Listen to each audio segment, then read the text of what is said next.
നമസ്കാരം. എല്ലാ പ്രിയപ്പെട്ട പരീക്ഷാർത്ഥികൾക്കും സഹകാരി റൈസ് പ്ലസിൻ്റെ മാരത്തോൺ ക്ലാസ്സിലേക്ക് ഹൃദ്യമായ സ്വാഗതം. ടൈപ്പിസ്റ്റ് പരീക്ഷയ്ക്ക് ആവശ്യമായ ചില ചോദ്യ മാതൃകകൾ, ചില മുൻകാല ചോദ്യങ്ങളും ചില ചോദ്യ മാതൃകകളുമാണ് നമുക്കിന്ന് ചർച്ച ചെയ്യേണ്ടത്. അപ്പോൾ നിങ്ങളെല്ലാം റെഡിയാണ് എന്ന് കരുതുന്നു. നിങ്ങളുടെ വേഗവിരൽ റെഡിയാക്കി വെച്ചിട്ടുണ്ടാകും ഇല്ലേ? ഇവിടുത്തെ ചോദ്യങ്ങൾക്ക് ഉത്തരം പറയാൻ നിങ്ങൾ തയ്യാറായിരിക്കുകയാണ്. നമുക്ക് ആ ചോദ്യങ്ങളും അതിൻ്റെ അനുബന്ധ വിവരങ്ങളും പരിശോധിക്കാം. ആദ്യത്തെ ചോദ്യത്തിലേക്ക് കടക്കാം. ആദ്യത്തെ ചോദ്യം ഇങ്ങനെയാണ്: to hit the nail on the head എന്ന ഇംഗ്ലീഷ് ശൈലിയുടെ വിവർത്തനമാണ് ഓപ്ഷൻ എ ശവപ്പെട്ടിയിലെ അവസാനത്തെ ആണി, തലയിൽ ആണിയടിക്കുക, നാശോന്മുഖമായതിനെ എന്നേക്കുമായി നശിപ്പിക്കുക, പ്രശ്നത്തിൻ്റെ കാതലായ ഭാഗം പരാമർശിക്കുക. To hit the nail on the head എന്നതിൻ്റെ ഇംഗ്ലീഷ് ശൈലിയുടെ തുല്യമായ മലയാള അർത്ഥം. പെട്ടെന്ന് നമുക്ക് to hit the nail on the head എന്ന് തോന്നുമ്പോൾ തലയിൽ ആണി അടിക്കുക എന്ന് നമുക്ക് തോന്നിയിരിക്കാം. അങ്ങനെയല്ല. അവിടെ നെയിൽ എന്ന വാക്കിന് ആണി എന്ന് തന്നെയാണ് അർത്ഥം. പക്ഷേ ഹെഡിന് നമ്മുടെ തലയെന്നല്ല, ആ ആണിയുടെ തല, നമ്മൾ ആണിയുടെ ടോപ്പ് ഉണ്ടല്ലോ, ആണിയുടെ തല. അപ്പോൾ ആണി ഒരു സ്ഥലത്ത് തറഞ്ഞു കയറണമെങ്കിൽ അതിൻ്റെ തലയ്ക്കൽ തന്നെ അടിക്കണം, അല്ലേ? അതിൻ്റെ കൃത്യമായ സ്ഥലത്ത് തന്നെ അടിക്കണം, എങ്കിലേ തറഞ്ഞു കയറൂ. വശത്തൊന്നും അടിച്ചത് വളഞ്ഞു പോവുകയുള്ളൂ.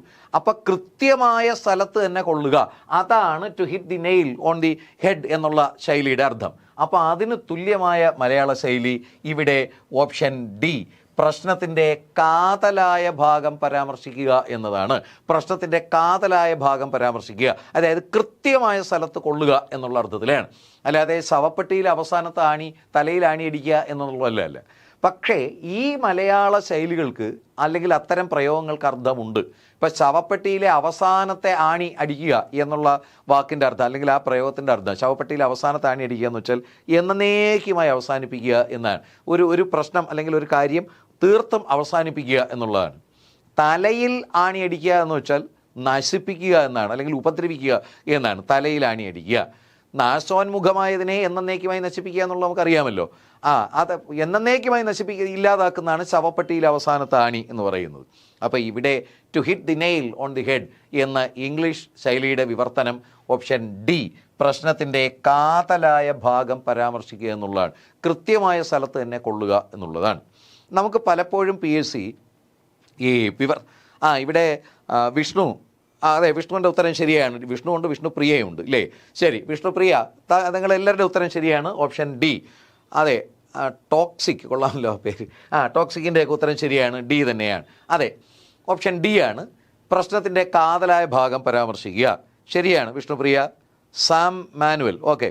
അപ്പോൾ PSC നമ്മളോട് രണ്ട് തരത്തിൽ ഈ വിവർത്തനം ചോദിക്കാറുണ്ട്. ഒന്ന് ഇംഗ്ലീഷിൽ നിന്ന് മലയാളത്തിലേക്കും മലയാളത്തിൽ നിന്ന് ഇംഗ്ലീഷിലേക്കും രണ്ടും ചോദിക്കാറുണ്ട്. അതിൽ ഏറ്റവും കൂടുതൽ ചോദിച്ചിട്ടുള്ളത് ഇംഗ്ലീഷിൽ നിന്ന് മലയാളത്തിലേക്കാണ്. അത് തന്നെ രണ്ട് തരത്തിലാണ്. അതായത് ചില പ്രയോഗങ്ങൾ തന്നിട്ട് അതിൻ്റെ പദാനുപദ തർജ്ജമ, എന്നാൽ ചിലതിന് തുല്യമായ മലയാള ചൊല്ല്, ഇത് രണ്ട് തരത്തിലും ചോദിക്കും. ഇപ്പോൾ ഒരു ഉദാഹരണത്തിന് make the hay while the sun shines, PSC ഒരിക്കൽ ചോദിച്ചിട്ടുള്ളതാണ്, ഒരിക്കലല്ല പലവട്ടം ചോദിച്ചാണ്. Make the hay while the sun shines, ഇതിൻ്റെ ശരിയായ തർജ്ജമ വെയിലുള്ളപ്പോൾ വയ്ക്കോൽ ഉണക്കുക എന്നതാണ്. അത് ശരിയുത്തരമായി വരുന്ന ചോദ്യം ഉണ്ടായിട്ടുണ്ട്, വെയിലുള്ളപ്പോൾ വയ്ക്കോൽ ഉണക്കുക. പക്ഷേ എന്താണ് വെയിലുള്ളപ്പോൾ വയ്ക്കോൽ ഉണക്കുക എന്ന് വെച്ചാൽ അനുകൂല അവസരത്തെ പ്രയോജനപ്പെടുത്തുക. അതിന് തുല്യമായ മലയാള ചൊല്ല് കാറ്റുള്ളപ്പോൾ തൂറ്റുക, കാറ്റുള്ളപ്പോൾ പാറ്റുക എന്നുള്ളതാണ്, അല്ലേ? അതിന് തുല്യമായ മലയാള ചൊല്ല് അതാണ്, കാറ്റുള്ളപ്പോൾ പാറ്റുക, കാറ്റുള്ളപ്പോൾ തൂറ്റുക. അപ്പോൾ അതിൻ്റെ പദാനുപദ തർജ്ജമയാണെങ്കിൽ വെയിലുള്ളപ്പോൾ വയ്ക്കോൽ ഉണക്കുക എന്നും കാറ്റുള്ളപ്പോൾ പാറ്റുക അല്ലെങ്കിൽ കാറ്റുള്ളപ്പോൾ തൂറ്റുക. ശരിയാണ് മനോജ്, ഓക്കെ, അത് ശരി തന്നെ. കാറ്റുള്ളപ്പോൾ പാറ്റുക അല്ലെങ്കിൽ കാറ്റുള്ളപ്പോൾ തൂറ്റുക, അത് തന്നെയാണ്. അതാണ് to make the hay while the sun shines. എന്നാൽ അതിൻ്റെ പദാനുപദ തർജ്ജമ വെയിലുള്ളപ്പോൾ വയ്ക്കോൽ ഉണക്കുക എന്നുള്ളതാണ്. ഇതുപോലെ നമുക്ക് ചോദിക്കാവുന്നൊരു ചോദ്യമാണ്: A stitch in time saves 9. A stitch in time saves 9. അതായത് യഥാസമയം ഒരു തുന്നലിട്ടാൽ 9 തുന്നൽ ലാഭിക്കാം, അതാണ് അതിൻ്റെ അർത്ഥം. യഥാസമയം ഒരു തുന്നലിട്ടാൽ 9 തുന്നൽ ലാഭിക്കാം. A stitch in time saves 9. ഇതിനെ തിരിച്ചു പറഞ്ഞാൽ യഥാസമയം പ്രവർത്തിച്ചില്ലെങ്കിൽ വലിയ പ്രവർത്തിക്കേണ്ടി വരും, വലിയ ഭാരമേറിയ കഠിന പ്രവൃത്തി ചെയ്യേണ്ടി വരും. അപ്പോൾ അതിന് തുല്യമായ മലയാളം എങ്ങനെ വരും? A stitch in time saves 9. യഥാസമയം പ്രവർത്തിച്ചില്ലെങ്കിൽ വലിയ പ്രവൃത്തി ചെയ്യേണ്ടി വരും. രാജ്കുമാർ ശരിയാ, മടിയൻ മല ചുമക്കും. അതെ, മടിയൻ മല ചുമക്കും ശരി തന്നെയാണ്. രാജ്കുമാറിൻ്റെ ഉത്തരം ശരി തന്നെയാണ്. പക്ഷേ അത് ശരി തന്നെയാണ്, മടിയൻ മല ചുമക്കും എന്നുള്ള ഇതിൻ്റെ തർജ്ജമ തന്നെയാണ്. എന്നാൽ ഇതുമായി കൂടുതൽ യോജിച്ച് നിൽക്കുന്ന മറ്റൊരു ചൊല്ല് മലയാളത്തിലുണ്ടല്ലോ, a stitch in time saves nine. വിഷ്ണുപ്രിയയ്ക്ക് പറയാമോ ഇതുമായി കൂടുതൽ അടുത്ത് നിൽക്കുന്നത്? അതായത് ഇപ്പോൾ നമ്മുടെയൊക്കെ വീട്ടുകാർ പറയും, നമ്മൾ കാലിലോ കയ്യിലോ ഒരു ചെറിയ മുറിവ് വരുമ്പോൾ പറയും അത് പൊതിഞ്ഞ് വയ്ക്കണം, കെട്ടിവയ്ക്കണം, അല്ലെങ്കിൽ അത് ഇൻഫെക്ഷൻ ആവും. പക്ഷേ അത് പരിഗണിക്കാതെ നമ്മൾ കാലും കൊണ്ട് ചെളിയിലും വെള്ളത്തിലൊക്കെ ഇറങ്ങി നടക്കും. അപ്പോൾ കാല് പഴുക്കും, അപ്പോൾ കൂടുതൽ മരുന്ന് ചെയ്യേണ്ടി വരും. അപ്പോഴാണ് വീട്ടുകാർ നമ്മളോട് എന്ത് പറയുന്നത്? സൂചി കൊണ്ടെടുക്കേണ്ടത് തൂമ്പാ കൊണ്ടെടുക്കുക, സൂചി കൊണ്ടെടുക്കേണ്ടത് തൂമ്പാ കൊണ്ടെടുക്കുക. അതാണ് A stitch in time saves nine എന്നതിൻ്റെ ശരിയായ മലയാള തർജ്ജമ. മടിയൻ മല ചുമക്കുക എന്നത് ശരിയായി വരും. ഓക്കെ രാജ്കുമാർ, നമുക്ക് അടുത്ത ചോദ്യത്തിലേക്ക് കടക്കാം. ശരി, അപ്പം നിങ്ങളുടെ വേഗവിരൽ റെഡിയാണല്ലോ. അടുത്ത ചോദ്യം എന്താ? ഇങ്ങനെയാണ്: സംസ്കൃത മധു എന്നതിലെ സംസ്കൃത ശബ്ദത്തിൻ്റെ വിപരീതം. സംസ്കൃത മധു എന്നതിൻ്റെ സംസ്കൃത ശബ്ദത്തിൻ്റെ വിപരീതം പ്രാകൃതം, മലയാളം, അസംസ്കൃതം, പുളി. ഇതിലേതാണ് സംസ്കൃത മധുവിൻ്റെ? നിങ്ങളുടെ ഉത്തരം വരട്ടെ. അരുണിമ പറയുന്നത് ഓപ്ഷൻ സി. നോക്കാം. സുകന്യയ്ക്ക് ഓപ്ഷൻ എ ആണ്. രാജ്കുമാർ മിടുക്കികൾ വരട്ടെ. അതെ, നിങ്ങളുടെ എല്ലാവരുടെയും ഉത്തരം ശരി തന്നെയാണ്. ഒന്ന് രണ്ട് പേരൊന്ന് നോക്കിക്കൊള്ളണേ. സൗമ്യ ഒന്ന് നോക്കണേ. ഇവിടെ സംസ്കൃതത്തിൻ്റെ വിപരീതം ഇവിടെ ഓപ്ഷൻ സി അസംസ്കൃതം എന്നാണ്. സംസ്കൃത മധു. ഇവിടെ മധു എന്ന വാക്കിൻ്റെ അർത്ഥം എന്താണ്? മധു തേൻ എന്നാണ്. മധു എന്ന വാക്കിന് തേൻ. സംസ്കൃത മധു സംസ്കരിച്ചെടുത്ത തേൻ എന്നാണ്. അപ്പോൾ സംസ്കൃതം എന്ന് വെച്ചാൽ സംസ്കരിച്ചെടുത്തത്. അതിൻ്റെ വിപരീതം അസംസ്കൃതം എന്നാണ്. നമ്മൾ സംസ്കൃത എണ്ണ, അസംസ്കൃത എണ്ണ, സംസ്കൃത പദാർത്ഥങ്ങൾ, അസംസ്കൃത പദാർത്ഥങ്ങൾ ഇല്ലേ? അപ്പോൾ അതിൻ്റെ വിപരീതം അസംസ്കൃതം എന്നാണ്.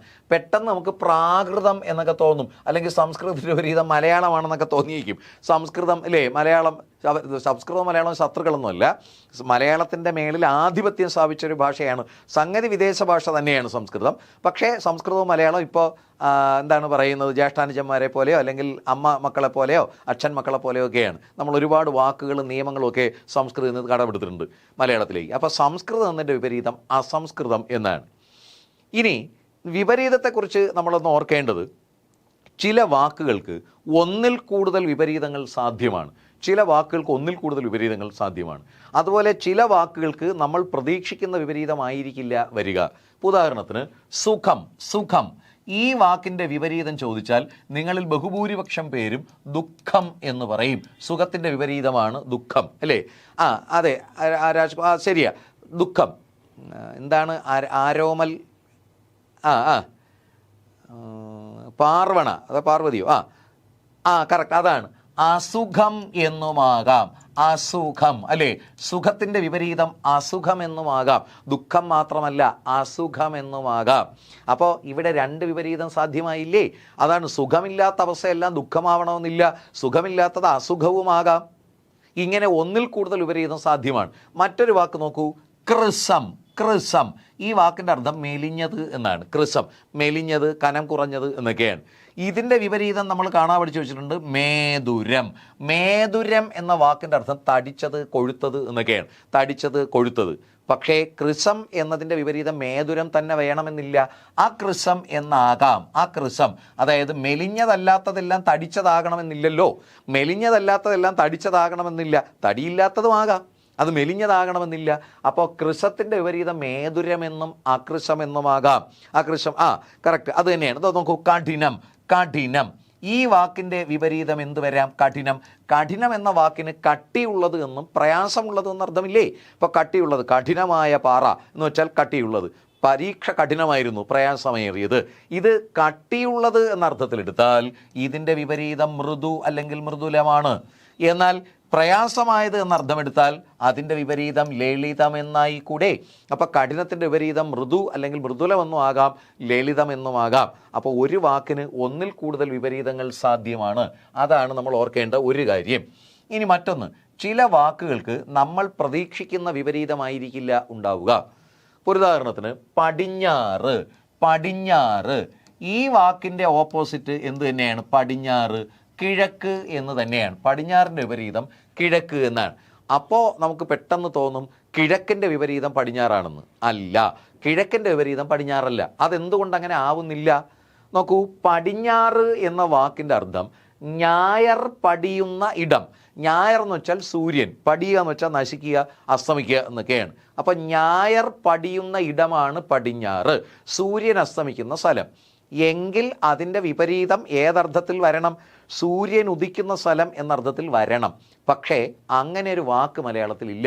സൂര്യൻ ഉദിക്കുന്നത് എന്ന ദിക്ക് എന്നർത്ഥം വരുന്നൊരു വാക്ക് മലയാളത്തിൽ ഇല്ല. നമുക്ക് സൂര്യൻ ഉദിക്കുന്ന ദിക്ക് കിഴക്ക് ദിക്കെന്നാണ് നമ്മൾ പറയുന്നത്. അതുകൊണ്ട് നമ്മൾ അതിനെ കിഴക്കെന്ന് പറഞ്ഞു, പടിഞ്ഞാറിൻ്റെ വിപരീതം. എന്നാൽ കിഴക്ക് എന്ന വാക്കിൻ്റെ അർത്ഥം സൂര്യൻ ഉദിക്കുന്ന സ്ഥലമൊന്നല്ല. പിന്നെയോ കിഴക്ക് എന്ന വാക്കിൻ്റെ അർത്ഥം നോക്കൂ, ഇത് നമ്മുടെ ഇന്നത്തെ ഇന്ത്യ ഏതാണ്ട് ഇതുപോലെയാണ്, പട്ടത്തിന് കയ്യും കാലും വെച്ചതുപോലെയാണ് ഇന്നത്തെ ഇന്ത്യ. ഇതിൻ്റെ തെക്കേറ്റത്താണ് നമ്മുടെ കൊച്ചു കേരളം കിടക്കുന്നത്, ഈ തെക്കേറ്റത്താണ്. അപ്പോൾ ഈ പ്രദേശത്ത് പണ്ട് ദ്രാവിഡ പരപ്പായി കിടക്കുന്ന സമയത്ത് ഇന്ന് നമുക്ക് സൂര്യൻ ഉദിക്കുന്ന, നമ്മൾ കിഴക്ക് എന്ന് പറയുന്ന ഈ പ്രദേശം സഖ്യപർവ്വതം അല്ലേ, സഖ്യപർവ്വതം, ആ സഖ്യപർവ്വതത്തിൻ്റെ കീഴുള്ള ആ പ്രദേശത്തെ എന്ന് നമ്മൾ കിഴക്കെന്ന് പറയുന്ന പ്രദേശത്തെ പറഞ്ഞിരുന്നത് കീഴ്ക്ക് എന്നാണ്. കീഴ്ക്ക്, സഖ്യന് കീഴ്ക്ക്, അതാണ് പറഞ്ഞ് കിഴക്കായത്. അപ്പോൾ കിഴക്ക് എന്ന വാക്കിൻ്റെ അർത്ഥം സൂര്യൻ ഉദിക്കുന്ന സ്ഥലമൊന്നല്ല, സഖ്യപർവ്വതത്തിന് കീഴ്ക്ക്. അപ്പോൾ അതിൻ്റെ വിപരീതം എങ്ങനെ വരണം? മേൽക്ക് എന്ന അർത്ഥത്തിൽ മേക്ക് എന്നാണ്. അതാണ് പടിഞ്ഞാറിൻ്റെ വിപരീതം കിഴക്കാണ്, പക്ഷേ കിഴക്കിൻ്റെ വിപരീതം മേക്ക് എന്നാണ്. കാരണം കിഴക്ക് എന്ന വാക്കിൻ്റെ അർത്ഥം സൂര്യൻ ഉദിക്കുന്ന സ്ഥലം എന്നല്ല, കീഴ്ക്ക് എന്നാണ്. അപ്പം ഇവിടെ സംസ്കൃതം എന്നതിൻ്റെ വിപരീതം അസംസ്കൃതം എന്ന ഓപ്ഷൻ സി ആണ്. സംസ്കൃതത്തിൻ്റെ വിപരീതം അസംസ്കൃതം എന്നാണ്, സംസ്കരിക്കാത്തത്. ക്ലിയറായി കാണുമല്ലോ, ശരിയല്ലേ? ഓക്കെ, പ്രണവ്, നമുക്ക് അടുത്തലേക്ക് കിടക്കാം. അഖിൽ, ഓക്കെ, നമുക്ക് അടുത്തലേക്ക് കിടക്കാം. അടുത്ത ചോദ്യം ഇങ്ങനെയാണ്: ജയിക്കാൻ ആഗ്രഹിക്കുന്നവൻ, ഒറ്റപ്പദമാക്കുക, ജയിക്കാൻ ആഗ്രഹിക്കുന്നവൻ. തന്നിരിക്കുന്ന ഓപ്ഷനുകൾ ജിജ്ഞാസു, പിപ്പട്ടിഷു, വിജിഗീഷു, ചികീർഷൻ. ഇതിലേതാണ് ജയിക്കാൻ ആഗ്രഹിക്കുന്നവൻ? വരട്ടെ, നിങ്ങളുടെ മറുപടി വരട്ടെ. പ്രണവിന് ഓപ്ഷൻ സി ആണ്, സൗമ്യയ്ക്ക് സി ആണ്. സി ഒരുപാട് പേര് സി വരുന്നുണ്ട്. ഓക്കെ, ഒന്ന് നോക്കണേ അതുല്യ, ഒന്ന് നോക്കണേ. ഇവിടെ ശരി ഉത്തരം നിങ്ങൾ പറഞ്ഞു തന്നെയാണ്, ഓപ്ഷൻ സി, വിജിഗീഷു. മിടുക്കികൾ, കൺഗ്രാറ്റ്സ്. ഓപ്ഷൻ സി ആണ് ശരി ഉത്തരം, വിജിഗീഷു. ജയിക്കാൻ ആഗ്രഹിക്കുന്നവൻ വിജിഗീഷു. ഇവിടെ നമുക്കൊരു ചെറിയ സംശയം ഉണ്ടാകും, ജയിക്കാൻ ആഗ്രഹിക്കുന്നവനാണോ വിജയിക്കാൻ ആഗ്രഹിക്കുന്നവനാണോ എന്നാണ്. ശരിക്ക് 100% ശരിയായിട്ട് പറഞ്ഞാൽ വിജയിക്കാൻ ആഗ്രഹിക്കുന്നവനാണ് വിജിഗീഷു, ജയിക്കാൻ ആഗ്രഹിക്കുന്നവൻ ജിഗീഷു ആണ്, ജിഗീഷു. പക്ഷേ ഇവിടെ ഈ ഒരു ഓപ്ഷൻ നമ്മുടെ കയ്യിലില്ലല്ലോ. മാത്രമല്ല ജയവും വിജയവും ഒന്നത്തെ ഗ്രേഡ് കൂടിയതൊന്ന് കുറഞ്ഞതെന്നേ ഉള്ളൂ. അപ്പോൾ അത് രണ്ടും ഒരേ അർത്ഥമാണല്ലോ, ജയവും വിജയവും. അതുകൊണ്ടാണ് വിജിഗീഷു എന്ന ആൻസർ എടുക്കുന്നത്. അങ്ങനെ സാങ്കേതികമായി നമ്മൾ 110% ശരി നോക്കിയാൽ ജയിക്കാനുള്ള ആഗ്രഹം ജിഗീഷ, ആഗ്രഹിക്കുന്നവൻ ജിഗീഷു എന്നാണ് വരേണ്ടത്. അപ്പോൾ ഇവിടെ ആ ഓപ്ഷൻ ഇല്ലാത്തത് കൊണ്ടാണ് വിജിഗീഷു. യഥാർത്ഥത്തിൽ അത് വിജയിക്കാനുള്ള ആഗ്രഹമാണ്. അപ്പോൾ വിജയവും ജയവും ഒന്നായതുകൊണ്ടാണ് നമ്മളത് എടുക്കുക. എങ്കിൽ ജിജ്ഞാസു എന്താണ് ആ വാക്കിൻ്റെ അർത്ഥം? ജിജ്ഞാസു അറിയാൻ ആഗ്രഹിക്കുന്നവനാണ് ജിജ്ഞാസു. അറിയാനുള്ള ആഗ്രഹം ജിജ്ഞാസ, അറിയാൻ ആഗ്രഹിക്കുന്നവൻ ജിജ്ഞാസു. അപ്പം ആരാണ്? പിപ്പട്ടിഷു, പഠിക്കാൻ ആഗ്രഹിക്കുന്നവൻ. പഠിക്കാനുള്ള ആഗ്രഹം പിപ്പട്ടിഷ, പഠിക്കാൻ ആഗ്രഹിക്കുന്നവൻ പിപ്പട്ടിഷു. പഠിക്കാനുള്ള ആഗ്രഹം പിപ്പട്ടിഷ, ആഗ്രഹിക്കുന്നവൻ പിപ്പട്ടിഷു. പിന്നെന്താണ്? ചികീർഷൻ. ചികീർഷൻ എന്നൊരു പ്രയോഗമില്ല, ചികീർഷു എന്നൊരു പ്രയോഗമുണ്ട്. ആ വാക്കിൻ്റെ അർത്ഥം ചെയ്യാൻ ആഗ്രഹിക്കുന്നവൻ എന്നാണ്, പ്രവർത്തിക്കാൻ ആഗ്രഹിക്കുന്നവൻ. ചെയ്യാനുള്ള ആഗ്രഹമാണ് ചികീർഷ, ചെയ്യാൻ ആഗ്രഹിക്കുന്നവൻ ചികീർഷു. ഒന്നുകൂടി, ചെയ്യാനുള്ള ആഗ്രഹം ചികീർഷ, ആഗ്രഹിക്കുന്നവൻ ചികീർഷു. അറിയാനുള്ള ആഗ്രഹം ജിജ്ഞാസ, ആഗ്രഹിക്കുന്നവൻ ജിജ്ഞാസു. പഠിക്കാനുള്ള ആഗ്രഹം പിപ്പട്ടിഷ, ആഗ്രഹിക്കുന്നവൻ പിപ്പട്ടിഷു. ജയിക്കാനുള്ള ആഗ്രഹം വിജിഗീഷ, ആഗ്രഹിക്കുന്നവൻ വിജിഗീഷു. അങ്ങനെയാണെങ്കിൽ കുടിക്കാനുള്ള ആഗ്രഹം എന്ത് പറയും? കുടിക്കാനുള്ള ആഗ്രഹം എന്താണ്? സ്റ്റാർബർഗ്. സ്റ്റാർബർഗ് കൊള്ളാമല്ലോ. പറയൂ, കുടിക്കാനുള്ള ആഗ്രഹം. അതാണ് പിപ്പാസ. കുടിക്കാനുള്ള ആഗ്രഹമാണ് പിപ്പാസ. പിപ്പാസ കറക്റ്റ്, വിഷ്ണുപ്രിയ പറഞ്ഞത് ശരിയാണ്, പിപ്പാസ. എന്നാൽ കുടിക്കാൻ ആഗ്രഹിക്കുന്നവൻ പിപാസു. കുടിക്കാനുള്ള ആഗ്രഹം പിപാസ, ആഗ്രഹിക്കുന്നവൻ പിപാസു.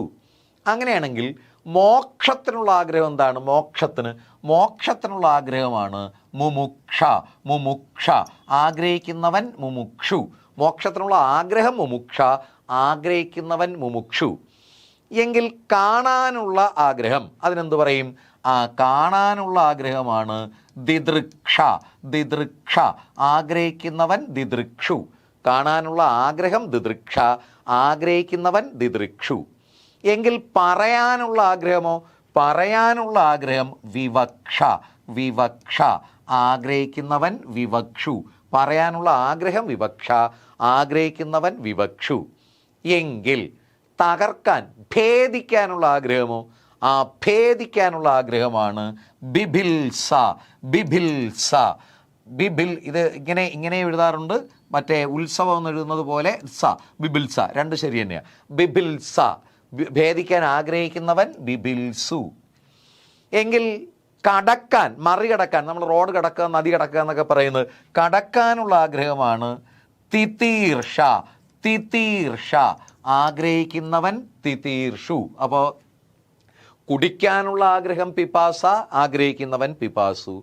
മോക്ഷത്തിനുള്ള ആഗ്രഹം മുമുക്ഷ, ആഗ്രഹിക്കുന്നവൻ മുമുക്ഷു. കാണാനുള്ള ആഗ്രഹം ദിദൃക്ഷ, ആഗ്രഹിക്കുന്നവൻ ദിദൃക്ഷു. പറയാനുള്ള ആഗ്രഹം വിവക്ഷ, ആഗ്രഹിക്കുന്നവൻ വിവക്ഷു. ഭേദിക്കാനുള്ള ആഗ്രഹം ബിഭത്സ, ആഗ്രഹിക്കുന്നവൻ ബിഭിൽസു. കടക്കാനുള്ള ആഗ്രഹം തിതീർഷ, ആഗ്രഹിക്കുന്നവൻ തിതീർഷു. എങ്കിൽ നമുക്ക് വേറെ ചില വാക്കുകൾ നോക്കിയാലോ? റെഡിയാണല്ലോ അല്ലേ? എന്താണ് ആർദ്ര? ആർദ്ര എന്താണ്? പൗത്രൻ. പറയാം. പൗത്രൻ. പൗത്രൻ എന്ന വാക്കിൻ്റെ അർത്ഥം പുത്രൻ്റെ പുത്രൻ എന്നാണ്. മകൻ്റെ മകനാണ് പൗത്രൻ. പുത്രൻ്റെ പുത്രൻ. ആർദ്ര ക്ലിയർ ആയല്ലോ അല്ലേ? പുത്രൻ്റെ പുത്രനാണ് പൗത്രൻ, മകൻ്റെ മകൻ. അപ്പം നമുക്ക് അത്തരം ബന്ധങ്ങൾ കൂടി നോക്കാം. എന്താണ് ശ്രീദേവി?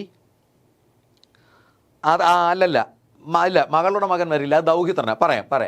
അതായത് ബന്ധങ്ങളെ കുറിക്കുന്ന വാക്കുകൾ എടുത്താൽ അച്ഛൻ്റെ അച്ഛൻ, പിതാവിൻ്റെ പിതാവ്, അതാണ് പിതാമഹൻ. അച്ഛൻ്റെ അച്ഛൻ, പിതാവിൻ്റെ പിതാവാണ് പിതാമഹൻ. പിതാവിൻ്റെ മാതാവാണ് പിതാമഹി. അതായത് അച്ഛൻ്റെ അച്ഛൻ പിതാമഹൻ, അച്ഛൻ്റെ അമ്മ പിതാമഹി. മാതാവിൻ്റെ പിതാവ്, അമ്മയുടെ അച്ഛൻ മാതാമഹൻ. മാതാവിൻ്റെ മാതാവ് മാതാമഹി. അച്ഛൻ്റെ അച്ഛൻ പിതാമഹൻ, അമ്മയുടെ അച്ഛൻ മാതാമഹൻ. അച്ഛൻ്റെ അമ്മ പിതാമഹി, അമ്മയുടെ അമ്മ മാതാമഹി. എങ്കിൽ പിതാമഹൻ്റെ അച്ഛൻ, അങ്ങനെയുണ്ടല്ലോ, അച്ഛൻ്റെ അപ്പുപ്പൻ അല്ലെങ്കിൽ അപ്പുപ്പൻ്റെ അച്ഛൻ, ഇത് രണ്ടും ഒന്ന് തന്നെയല്ലേ? പിതാവിൻ്റെ പിതാമഹൻ അല്ലെങ്കിൽ പിതാമഹൻ്റെ പിതാവ്, രണ്ടും ഒന്ന് തന്നെയല്ലേ? പിതാമഹൻ്റെ പിതാവാണ് പ്രപിതാമഹൻ. മാതാവ് പ്രപിതാമഹി. പ്രപിതാമഹി. രാജ്കുമാറെ ഒന്നോ പ്രതിയല്ല, പ്രപിതാമഹൻ.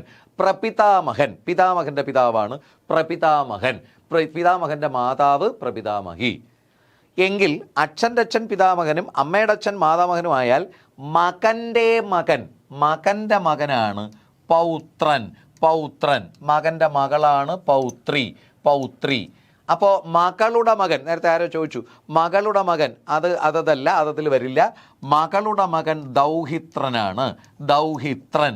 മകളുടെ മകളാണ് ദൗഹിത്രി. മകളുടെ മകൻ ദൗഹിത്രൻ, മകളുടെ മകൾ ദൗഹിത്രി. എങ്കിൽ മാതാവിൻ്റെ സഹോദരൻ എങ്ങനെ പറയും? മാതാവിൻ്റെ സഹോദരനാണ് മാതുലൻ. മാതാവിൻ്റെ സഹോദരൻ മാതുലൻ, മാതാവിന് തുല്യൻ. ഈ മാതുലൻ്റെ സ്ത്രീലിംഗമാണ് മാതുലാനി. ഇവിടെ ഒരു കാര്യം കൂടെ നമ്മൾ ഓർക്കേണ്ടതുണ്ട്. മാതാവിൻ്റെ സഹോദരനാണ് മാതുലൻ. എന്നാൽ മാതുലാനി മാതാവിൻ്റെ സഹോദരിയല്ല, മാതുലൻ്റെ ഭാര്യ, നമ്മൾ മാമി അല്ലെങ്കിൽ അമ്മായി എന്ന് പറയുന്നതാണ് മാതുലാനി. മാതാവിൻ്റെ സഹോദരൻ മാതുലൻ, അതിൻ്റെ സ്ത്രീലിംഗമാണ് മാതുലാനി. എങ്കിൽ സഹോദരിയുടെ പുത്രൻ നമുക്ക് എങ്ങനെ പറയാം? സഹോദരിയുടെ പുത്രൻ, സഹോദരിയുടെ പുത്രനാണ് ഭാഗിനേയൻ. അതിൻ്റെ സ്ത്രീലിംഗമാണ് ഭാഗിനേയി. ഭാഗിനേയൻ, ഭാഗിനേയി. ഭഗിനി എന്ന വാക്കിൻ്റെ അർത്ഥം സഹോദരി എന്നാണ്. ഭഗിനി, സഹോദരിയുടെ, ഭഗിനിയുടെ പുത്രനാണ് ഭാഗിനേയൻ. അതിൻ്റെ പുത്രിയാണ്, സഹോദരിയുടെ പുത്രിയാണ് ഭാഗിനേയി. ഭാഗിനേയി. ശ്യാം കൃഷ്ണ, ക്ലിയർ അല്ലേ? അല്ല, ഭാഗിനേയ അല്ല, ശ്യാമേ, ഭാഗിനേയ അല്ല, ഭാഗിനേയി എന്നാണ്. ഭാഗിനേയി, ഭാഗിനേയൻ്റെ സ്ത്രീലിംഗം ഭാഗിനേയി എന്നാണ്. സഹോദരിയുടെ പുത്രി എന്നാണ്. സഹോദരിയുടെ പുത്രൻ ഭാഗിനേയൻ, സഹോദരിയുടെ പുത്രി ഭാഗിനേ. അങ്ങനെയാണെങ്കിൽ സഹോദരിയുടെ ഭർത്താവിനെ എന്ത് പറയാം? സഹോദരിയുടെ ഭർത്താവ്. നമ്മൾ വീട്ടിൽ പറയുന്നത് പറയണ്ട. സ്വാലനല്ല, സ്വാലനല്ല, സ്യാലൻ, സ്യാലൻ. സഹോദരിയുടെ ഭർത്താവാണ് സ്യാലൻ. നമ്മൾ വിളിച്ച് അളിയൻ എന്നാക്കിയത്. സഹോദരിയുടെ ഭർത്താവ് എന്നാണ് ആ വാക്കിൻ്റെ അർത്ഥം. അപ്പോൾ ഇവിടെ ജയിക്കാൻ ആഗ്രഹിക്കുന്നവൻ എന്നതിൻ്റെ ഒറ്റപ്പദം വിജിഗീഷു എന്ന ഓപ്ഷൻ സി ആണ്. ശരിക്ക് പറഞ്ഞാൽ നേരത്തെ പറഞ്ഞ മാതിരി ജിഗീഷു മതി. ഇവിടെ ആ ഓപ്ഷൻ ഇല്ലാത്തത് കൊണ്ടാണ് വിജിഗീഷു എന്ന പദം നമ്മൾ എടുക്കുന്നത്. ക്ലിയർ ആയല്ലോ? അപ്പോൾ അടുത്ത ചോദ്യത്തിലേക്ക് കിടക്കട്ടെ. ശരി, റെഡിയാണല്ലോ? വേഗവിരൽ, അതുല്യ, വിഷ്ണു, ഓക്കെ, ശ്രീപ്രിയ. അടുത്ത ചോദ്യം എന്താ ഇങ്ങനെയാണ്. ശരിയായ പദം തിരഞ്ഞെടുക്കുക. വിദ്യുശക്തി, വിദ്യുച്ഛക്തി, വിദ്യുശക്തി, വിദ്യുക്തി. നിങ്ങളുടെ ആദിത്യ വരട്ടെ, മറുപടി വരട്ടെ. ആദിത്യ പറയുന്നത് ഓപ്ഷൻ സി ആണ്. ആദിത്യ ഒന്നുകൂടെ നോക്കൂ. അഭിനവ് എന്താണ്? വരട്ടെ. ശ്രദ്ധ, ശ്രദ്ധ എന്നാണോ ശാരദ എന്നാണോ? ശ്രദ്ധ. മിടുക്കന്മാർ, മിടുക്കികൾ, കറക്റ്റ് തന്നെയാണ്. നിങ്ങളുടെ ഓപ്ഷൻ ശരി തന്നെയാണ്. ഓപ്ഷൻ ബി വിദ്യുത് ശക്തി എന്നതാണ് ശരി. വിദ്യുത് ശക്തി, ശരിയായ പദം വിദ്യുത് ശക്തി. ആ വാക്ക് പിരിക്കുമ്പോൾ കിട്ടുന്നത് നമുക്കറിയാം, രണ്ട് വാക്കുകൾ. വിദ്യുത് അധികം ശക്തി, വിദ്യുത് അധികം ശക്തിയാണ് വിദ്യുത് ശക്തി. വിദ്യുത് അധികം ശക്തി, വിദ്യുത് ശക്തി. അപ്പോൾ ശരി വിദ്യുത് ശക്തിയാണ്. വിദ്യുത് ശക്തി, വിദ്യുത് ശക്തി എന്നല്ല. ഇത്തരം ചില വാക്കുകൾ പലതും നമ്മൾ എഴുതി അല്ലെങ്കിൽ പറഞ്ഞ് തെറ്റിക്കുന്ന ചില വാക്കുകളുണ്ട്. അപ്പോൾ ഇവിടെ ഓപ്ഷൻ ബി വിദ്യുത് ശക്തിയാണ് ശരി. എങ്കിൽ ഞാനൊരു വാക്ക് ചോദിക്കാം, നിങ്ങൾ എൻ്റെ ഉത്തരം ഒന്ന് ടൈപ്പ് ചെയ്ത് തരണം, ഒന്ന് കമൻറ്റ് ചെയ്ത് തരണം. റെഡ്, റെഡ് കളർ, ഇംഗ്ലീഷിൽ RED, റെഡ്. റെഡ് കളറിൻ്റെ മലയാളം ഒന്ന് വേണം. റെഡിൻ്റെ മലയാളം. ഇപ്പോൾ റെഡ് ഫ്ലവർ, അതിൻ്റെ മലയാളം എങ്ങനെ പറയാം? Red flower. സ്റ്റാർബർഗ്, ഇതാണ് സ്റ്റോംബർഗ്. പറയൂ. പ്രണവിന് ചുവപ്പാണ്. ശാലിനി. ഇവിടെ പലരും പല ഉത്തരമാണ് തരുന്നത്. ഓക്കെ, അതിൻ്റെ ശരി ഉത്തരം ചെമപ്പ് എന്നാണ്. റെഡിൻ്റെ മലയാളം ചെമപ്പാണ്. ഇപ്പോൾ ഈ കാണുന്ന മഷിയുടെ കളർ, അതെ മിടുക്കന്മാർ, മിടുക്കികൾ, ചെമപ്പ് എന്നാണ്. ചെമപ്പ്. നമ്മൾ പലപ്പോഴും ചുവപ്പ്, ചുമപ്പ് എന്നൊക്കെ പറഞ്ഞു കളയും. ചുവപ്പും ചുമപ്പും ഒന്നുമല്ല, അതിൻ്റെ മലയാളം ചെമപ്പ്. ചുവപ്പ് എന്നതൊരു വിശേഷണ ശബ്ദമാണ്. ചുവപ്പ്, അതായത് ചുവന്ന് വരുന്നത്. ഇപ്പോൾ ഈ സ്ക്രീൻ ഇപ്പോൾ വെള്ള കളറാണ്. ഇതിൽ റെഡ് പെയിൻ്റ് അടിച്ചാൽ അത് ചുവന്ന് വരും. വേറെ കളറായിരുന്നു, അത് ചുവന്ന് വരും. ഇനി ചുമപ്പ് എന്ന വാക്കിൻ്റെ അർത്ഥം തലയിൽ ചുമക്കുക എന്നാണ്. ചുമപ്പ്, ആ വാക്കിൻ്റെ അർത്ഥം തലയിൽ ചുമക്കുക എന്നാണ്. ഞാൻ ചുമന്ന ഷർട്ട് ഇട്ടു എന്ന് വെച്ചാൽ തലയിൽ ചുമന്നുകൊണ്ട് പോയ ഷർട്ട് ഇട്ടു എന്നാണ്. റെഡ് കളറിനാണ്, റെഡ് ഷർട്ട് എന്നാണെങ്കിൽ ചെമന്ന ഷർട്ട്, ചെമപ്പ് ഷർട്ട് എന്നാണ്. ചുവപ്പും ചുമപ്പും അല്ല, റെഡിൻ്റെ മലയാളം ചെമപ്പ് എന്നാണ്. അതുകൊണ്ടല്ലേ നമ്മൾ റെഡ് സ്കൈ, ചെമ്മാനം, അതെ ചുമ്മാനം എന്നാണോ പറയുന്നത്. റെഡ് പെയിൻറ്, ചെഞ്ചായം, നമ്മൾ ചുഞ്ചായം എന്നല്ലല്ലോ പറയുന്നത്, ചെഞ്ചായം, ചെമ്മാനം, ചെങ്കോല്. അപ്പോൾ ചെമപ്പാണ്, ചുമപ്പോ ചുവപ്പോ അല്ല. ഇതുപോലെ നമ്മൾ തെറ്റിച്ചുപയോഗിക്കുന്ന ചില വാക്കുകളുണ്ട്. ഇപ്പോൾ നമ്മുടെ കാലിൽ കിടക്കുന്ന സാധനം നമ്മൾ എന്താണ് പറയുന്നത്? ചെരുപ്പ് എന്ന് പറയും. പക്ഷെ അതിൻ്റെ ശരി ചെരുപ്പല്ല, ചെരിപ്പ് എന്നാണ്. ചെരിപ്പ്. ചരിക്കാൻ ഉപയോഗിക്കുന്നത് ചെരിപ്പാണ്, ചെരുപ്പ് അല്ല. നമ്മൾ പലയിടത്തും ചെരുപ്പ് കട, ചെരുപ്പ് വിൽപ്പന എന്നൊക്കെ എഴുതി വെച്ചിരിക്കുന്നത് കണ്ടിട്ടുണ്ട്. പക്ഷെ ചെരുപ്പല്ല, ചെരിപ്പ് എന്നാണ്. അതുപോലെയാണ് ബുദ്ധിമുട്ട്, പ്രയാസം എന്ന അർത്ഥത്തിൽ നമ്മൾ പ്രയോഗിക്കുന്നത് വിമ്മിഷ്ടം. ആ വാക്ക് വിമ്മിഷ്ടമല്ല, വിമ്മിട്ടം എന്നാണ്. വിമ്മിട്ടം. വിമ്മിഷ്ടം എന്ന് വെച്ചാൽ നമ്മൾ പാത്രം കഴുകുന്ന വിമ്മ് ഇഷ്ടപ്പെടുക എന്നാണ്. അപ്പോൾ വിമ്മ് ഇഷ്ടമല്ല, വിമ്മിട്ടം, ബുദ്ധിമുട്ട്, പ്രയാസം എന്ന അർത്ഥത്തിൽ ഉപയോഗിക്കുന്നത്. അതുപോലെ നമ്മൾ ഈ കൊപ്ര ആട്ടി കിട്ടുന്ന ബാക്കി ഒരു സാധനം ഉണ്ടല്ലോ, നമ്മുടെ തലയ്ക്കകത്തുള്ളതായി വീട്ടുകാർ ആരോപിക്കുന്ന സാധനം. കൊപ്ര ആട്ടി എണ്ണ എടുത്തിട്ട് ബാക്കി കിട്ടുന്ന സാധനം എന്താണ്?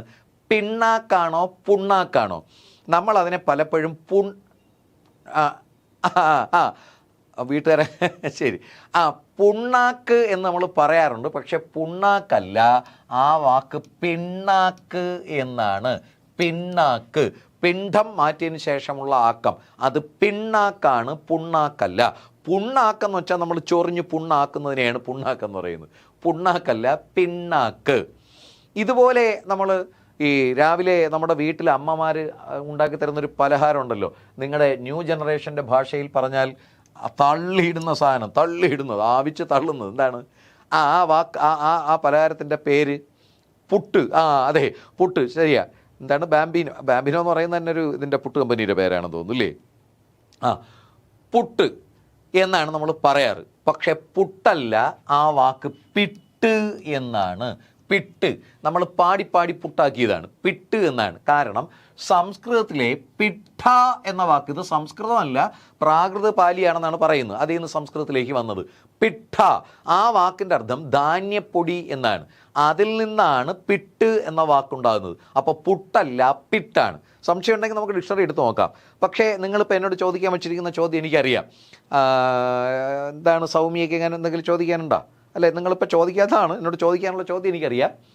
സാറ് പറയും പോലെയല്ല, നമ്മൾ സൂപ്പർ മാർക്കറ്റിൽ ചെല്ലുമ്പോൾ അവിടെ പുട്ടുപൊടി എന്നല്ലേ ഓരോ കമ്പനിയുടെയും പുട്ടുപൊടി എന്നല്ലേ എഴുതി വെച്ചിരിക്കുന്നത്. ശരിയാ, അതവരൊരു പക്ഷേ അറിഞ്ഞുകൊണ്ട് ആ തെറ്റ് ചെയ്യുന്നതാണ്. ഒന്ന്, നമ്മളിപ്പോൾ ഇത് പറഞ്ഞ് പുട്ടാക്കി.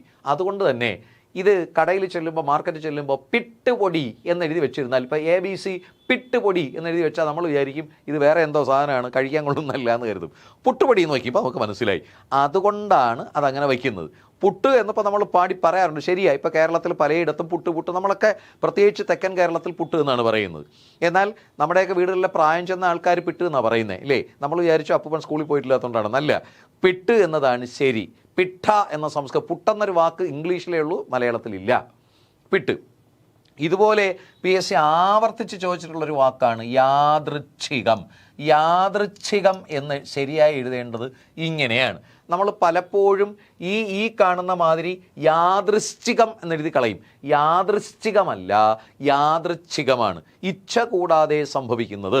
ഇച്ഛ എന്ന വാക്കിന് ആഗ്രഹം, താല്പര്യം എന്നൊക്കെയാണ്. അപ്പോൾ ഇച്ഛ കൂടാതെ, താല്പര്യം കൂടാതെ സംഭവിക്കുന്നതാണ് യാദൃച്ഛികം. യാദൃച്ഛികം എന്നെഴുതുന്നത് ഇങ്ങനെയാണ്. എന്നാൽ നമ്മുടെ മലയാള മാസത്തിൻ്റെ പേര് വൃശ്ചികം എന്ന് എഴുതേണ്ടത് ഇങ്ങനെയാണ്. അവിടെ വൃശ്ചികമല്ല, അവിടെ ഇത് തന്നെയാണ്, വൃശ്ചികം. ആ വാക്കിൻ്റെ അർത്ഥം തേളെന്നാണ്. വൃശ്ചികം, ആ വാക്കിൻ്റെ അർത്ഥം തേളെന്നാണ്. ആകാശത്ത് തേളിൻ്റെ ആകൃതിയിൽ നക്ഷത്രവിന്യാസം വരുന്നത് കൊണ്ടാണ് ആ മാസത്തെ വൃശ്ചിക മാസം എന്ന് പറയുക. വാക്കിൻ്റെ അർത്ഥം തേള് എന്നാണ്, വൃശ്ചികം. എന്നാൽ ഹരിശ്ചന്ദ്രൻ എന്നെഴുതേണ്ടതും ഇങ്ങനെ തന്നെയാണ്, ഹരിശ്ചന്ദ്രൻ എന്നാണ് എഴുതേണ്ടത്. എന്നാൽ ശരചന്ദ്രൻ എന്നെഴുതേണ്ടത് ഇങ്ങനെയാണ്, ശരചന്ദ്രൻ. അതിന് കാരണം ശരചന്ദ്രൻ എന്ന വാക്കിൻ്റെ അർത്ഥം ശരത്കാലത്തിലെ ചന്ദ്രൻ, ശരത്ത് ചന്ദ്രൻ, ഈ രണ്ട് വാക്കുകൾ ചേർന്നിട്ടാണ് ശരചന്ദ്രൻ, ശരത്കാലത്തിലെ ചന്ദ്രൻ.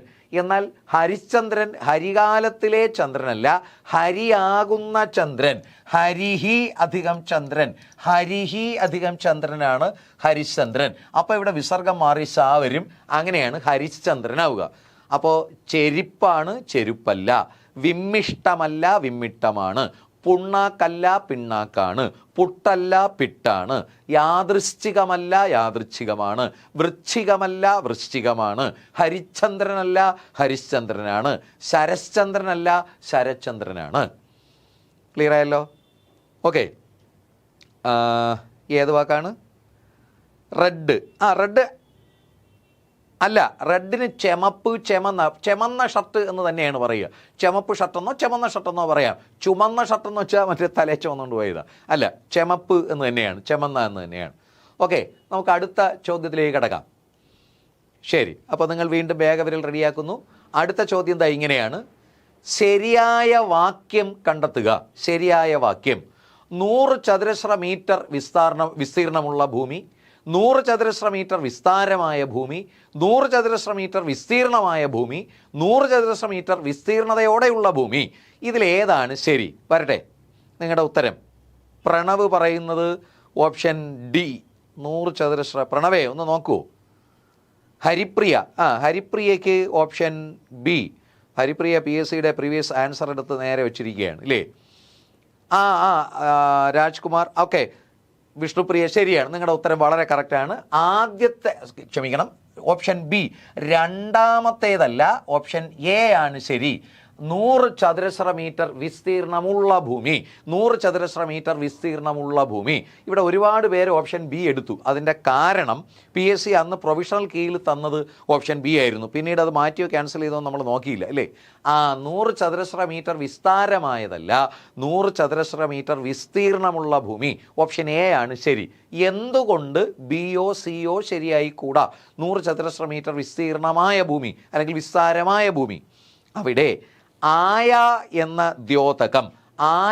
ദ്യോതകം നമ്മൾ ഒരിക്കലും അളവിനോട് ചേർക്കില്ല, ഗുണത്തിനോടേ ചേർക്കുകയുള്ളൂ. ഈ അളവും ഒരു ഗുണമാണ്, പക്ഷേ ഗുണത്തിനോടൊപ്പമേ നമ്മൾ ആയ ചേർക്കുകയുള്ളൂ. മനോഹരമായ, ശുദ്ധമായ, മലിനമായ, ശൂന്യമായ, കോമളമായ. എന്നാൽ അളവിനോടൊപ്പം നമ്മൾ ആയ ചേർക്കില്ല. 10 കിലോയായ, 4 ലിറ്ററായ, 10 മീറ്ററായ എന്ന് നമ്മൾ പറയില്ല. 10 മീറ്റർ നീളമുള്ളതായ, 10 മീറ്ററായ തടി എന്ന് പറയൂ, അല്ലെങ്കിൽ 10 മീറ്ററായ തുണി എന്ന് പറയില്ല. 10 മീറ്റർ നീളമുള്ള തുണി, 10 മീറ്റർ നീളമായ തുണി എന്ന് പറയില്ല. 10 മീറ്റർ നീളമുള്ള തുണി. അല്ലെങ്കിൽ 8 കിലോ ഭാരമായ കല്ല് എന്ന് പറയില്ല, 8 കിലോ ഭാരമുള്ള കല്ല്. അപ്പം നമ്മൾ അളവിനോടൊപ്പം ആയ ഉപയോഗിക്കില്ല. അതുകൊണ്ടാണ് 100 ചതുരശ്ര മീറ്റർ വിസ്താരമായ ഭൂമി, വിസ്തീർണമായ ഭൂമി ശരിയാകാത്തത്. 100 ചതുരശ്ര മീറ്റർ വിസ്തീർണം ഉള്ള ഭൂമി, ഇതാണ് ശരിയായ വാക്യം. പലപ്പോഴും വാക്യശുദ്ധിക്ക് നമ്മളെ ഇത്തരം കുഴപ്പിക്കുന്ന ചില ചോദ്യങ്ങളിട്ട് PSC പറയും. ഒരു ഉദാഹരണത്തിന് ഞാനിവിടെ 2 സെൻറ്റൻസ് എഴുതാൻ പോവുകയാണ്. നിങ്ങളതിൽ ഏതാണ് ശരിയെന്നൊന്ന് പറഞ്ഞു തരണേ. ഓപ്ഷൻ എ, കാക്ക ഒരു ചിറകുള്ള പക്ഷിയാണ്. കാക്ക ഒരു ചിറകുള്ള പക്ഷിയാണ്. ഓപ്ഷൻ ബി, കാക്ക ചിറകുള്ള ഒരു പക്ഷിയാണ്. കാക്ക ചിറകുള്ള ഒരു പക്ഷിയാണ്. ഇതിലേതാണ് ശരി? കാക്ക ഒരു ചിറകുള്ള പക്ഷിയാണ്, കാക്ക ചിറകുള്ള ഒരു പക്ഷിയാണ്. ഏതാണ്? അതുല്യക്ക് ഓപ്ഷൻ ബി, കാക്ക ചിറകുള്ള ഒരു പക്ഷിയാണ്. B B B B B Rammohan B. എല്ലാവരും ബി. കറക്റ്റ്. വരട്ടെ, എന്താണ് പേര്? ശ്രീദേവി. കറക്റ്റ്, അതാണ്. ഈ 2 സെൻറ്റൻസും തെറ്റാണ്. ഈ 2 സെൻറ്റൻസ് തെറ്റാണ്. മിടുക്കി, ഒരാളാണ് ഉത്തരം പറഞ്ഞത്. 2 സെൻറ്റൻസ് തെറ്റാണ്. നമുക്ക് പെട്ടെന്ന് തോന്നും ഈ 2 സെൻറ്റൻസും കൂടെ കാണുമ്പോൾ കാക്ക ഒരു ചിറകുള്ള പക്ഷിയാണ്. കാക്കയ്ക്ക് ഒരു ചിറകല്ലല്ലോ, 2 ചിറകില്ലേ?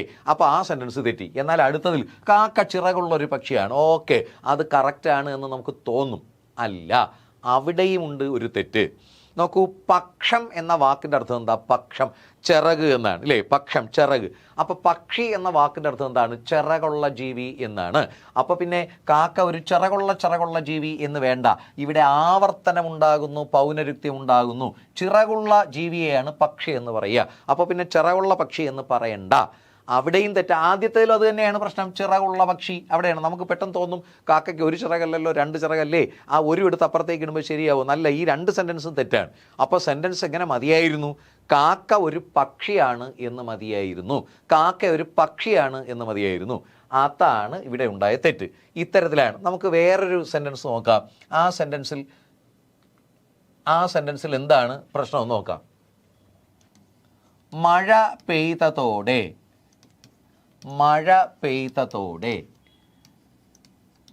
ദുഷ്കരം പിടിച്ച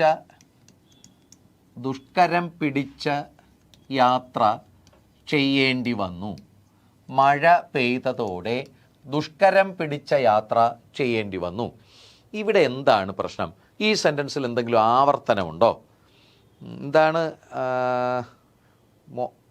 മോഹൻ എൻ്റെ പറഞ്ഞു. മോനു അല്ലല്ല. മഴ പെയ്തതോടെ ദുഷ്കരം പിടിച്ച യാത്ര ചെയ്യേണ്ടി വന്നു. ഇവിടെ എന്തെങ്കിലും പ്രശ്നമുണ്ടോ? ആവർത്തനം എവിടെ ആവർത്തിച്ചു? എവിടെ ആവർത്തിച്ചു മോനുവേ? എങ്ങും ആവർത്തിച്ചില്ല. വേറെ ആരുടെ മറുപടി വരുന്നില്ല. ഇവിടെ നോക്കൂ, ഇവിടെ ഒരു പെശകുണ്ട്, അർത്ഥപരമായൊരു പെശകുണ്ട് ഈ സെൻറ്റൻസിൽ. ദുഷ്കരം പിടിച്ച, നമുക്ക് ഏത് ഡിക്ഷണറി വേണമെങ്കിലും എടുത്തു നോക്കാം. പക്ഷേ ദുഷ്കരം പിടിച്ച എന്നൊരു വാക്ക് അവിടെ ഉണ്ടാവില്ല, അതിനൊരു അർത്ഥമുണ്ടാവില്ല.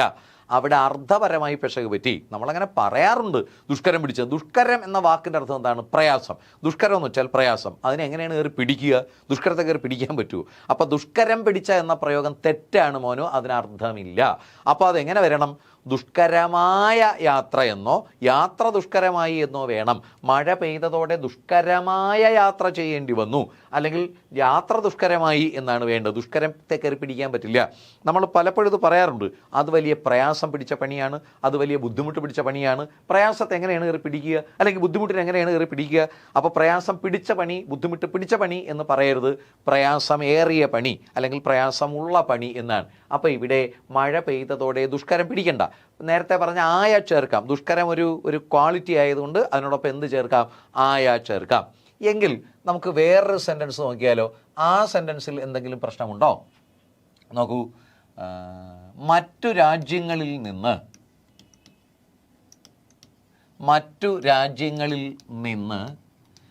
ഇതിനെന്തെങ്കിലും പ്രശ്നമുണ്ടോ നിങ്ങളൊന്ന് പറയണേ.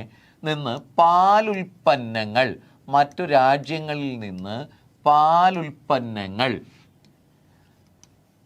ഇന്ത്യയിലേക്ക് ഇറക്കുമതി ചെയ്യാൻ ഈ ഉടമ്പടിയിൽ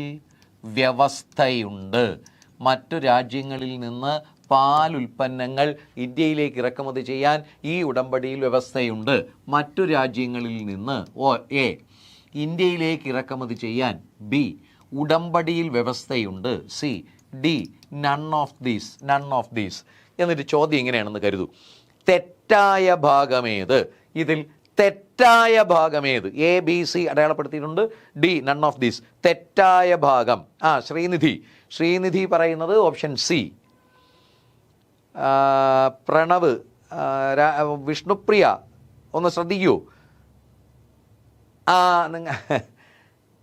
വലുതായിട്ട് മറുപടി വരുന്നില്ല. ഓപ്ഷൻ സി ആണ് എല്ലാവരും തിരഞ്ഞെടുത്ത്. ഒരാൾ എ. ശരിയാ. നോക്കൂ, ഇവിടെ പെട്ടെന്ന് നമുക്ക് തോന്നും ഓപ്ഷൻ സി ആണ് ഇതിലെ തെറ്റായ ഭാഗം. അവിടെ പൗനരുക്ത്യമുണ്ടായി, ആവർത്തനമുണ്ടായി എന്ന് തോന്നും. ഉടമ്പടിയും വ്യവസ്ഥയും തമ്മിൽ ആവർത്തനമില്ലേ എന്ന് തോന്നും. ഇല്ല, ഉടമ്പടിയും വ്യവസ്ഥയും തമ്മിൽ ആവർത്തനമില്ല. ഉടമ്പടി എന്ന് പറഞ്ഞാൽ എഗ്രിമെൻ്റ് എന്നാണ്, വ്യവസ്ഥ എന്ന് വെച്ചാൽ കണ്ടീഷൻ എന്നാണ്. കുറേ കണ്ടീഷനുകൾ ചേർന്നിട്ടാണ് ഒരു ഉടമ്പടി ഉണ്ടാകുന്നത്, ഒരു എഗ്രിമെൻ്റ് ഉണ്ടാകുന്നത്. ഇപ്പോൾ ഇന്ത്യ ഇറക്കുമതി ചെയ്യുമ്പോൾ അതിനകത്ത് കുറേ കണ്ടീഷൻസാണ്. ഇന്ന പ്രോഡക്റ്റ് ഇന്ന ഡേറ്റിൽ ഇന്ന റേറ്റിൽ എന്നൊക്കെ കുറേ ഉണ്ടാവും. അങ്ങനെ കുറേ വ്യവസ്ഥകൾ ചേർന്നാണ് ഒരു ഉടമ്പടി. അവിടെ ആവർത്തനമില്ല. പക്ഷേ ഇപ്പം മനസ്സിലായി ശ്രീവിദ്യയ്ക്ക് ഇല്ലേ? എങ്ങനെയാണ്? അവിടെ ആവർത്തനം ഉണ്ടായത്, ശരിക്കും ഈ സെൻറ്റൻസിൽ ആവർത്തനമുണ്ട്, പൗനരുക്ത്യമുണ്ട്. പക്ഷെ അത് സിയിലല്ല, എയും ബിയും തമ്മിലാണ്. എയും ബിയും തമ്മിൽ ആവർത്തനം. നോക്കൂ, മറ്റ് രാജ്യങ്ങളിൽ നിന്ന് കൊണ്ടുവരുന്നതിനല്ലേ ഇറക്കുമതി ചെയ്യുക എന്ന് പറയുന്നത്? മറ്റ് രാജ്യങ്ങളിൽ നിന്ന് കൊണ്ടുവരുന്നതാണ് ഇറക്കുമതി ചെയ്യുക. പിന്നെന്തിനാണ് ഇത് രണ്ടും കൂടെ ആവർത്തിക്കുന്നത്? ഈ എ പാർട്ട് അങ്ങ് ഒഴിവാക്കി നോക്കിയേ, ഇതങ്ങ് ഒഴിവാക്കി നോക്കിയേ. പാലുൽപ്പന്നങ്ങൾ ഇന്ത്യയിലേക്ക് ഇറക്കുമതി ചെയ്യാൻ ഈ ഉടമ്പടിയിൽ വ്യവസ്ഥയുണ്ട്. ക്ലിയർ ആയില്ലേ? പാലുൽപ്പന്നങ്ങൾ ഇന്ത്യയിലേക്ക് ഇറക്കുമതി ചെയ്യാൻ ഈ ഉടമ്പടിയിൽ വ്യവസ്ഥയുണ്ട്. അതാണ് വേണ്ടത്. അപ്പോൾ ഇവിടെ തെറ്റായ ഭാഗം എ ആയിരുന്നു. നമ്മൾ ചാടിക്കയറി സി എടുത്ത് കളയും. അങ്ങനെ കുഴഞ്ഞു പോകരുത്. മറ്റൊരു സെൻറ്റൻസ് കൂടി നമുക്ക് നോക്കാം. ആ സെൻറ്റൻസ് കൂടി നമുക്കൊന്ന് നോക്കാം. നോക്കൂ, മലയാള സാഹിത്യത്തിന്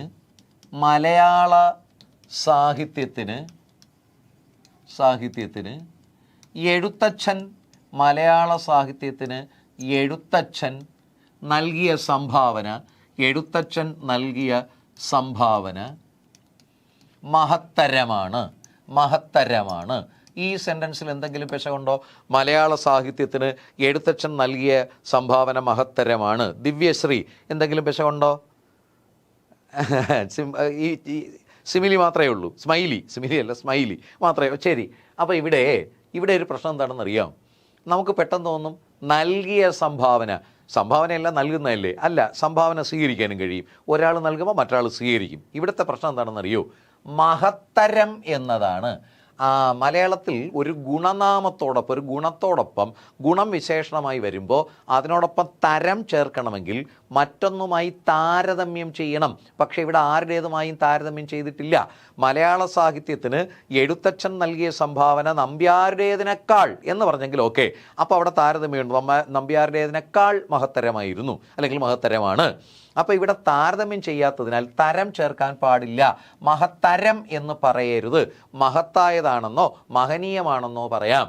അപ്പോൾ അവിടെ ശരിയാക്കേണ്ടത് മലയാള സാഹിത്യത്തിന് എഴുത്തച്ഛൻ നൽകിയ സംഭാവന മഹത്തായതാണ് അല്ലെങ്കിൽ മഹനീയമാണ് എന്നാകാം. മഹത്തരം എന്ന് പറയണമെങ്കിൽ താരതമ്യം ചെയ്യണം. അപ്പോൾ എനിക്ക് പറയാം, എൻ്റെ ഇടത് കയ്യിലിരിക്കുന്ന വസ്തു വലത് കയ്യിലുള്ളതിനേക്കാൾ മേൽത്തരമാണ്, ഇടത് കയ്യിലിരിക്കുന്നത് വലത് കയ്യിലുള്ളതിനേക്കാൾ മേൽത്തരമാണ്. ഓക്കെ, പക്ഷേ ഇത് മാത്രം എടുത്തു വെച്ചിട്ട് ഇത് മേൽത്തരമാണെന്ന് പറയാൻ പറ്റില്ല.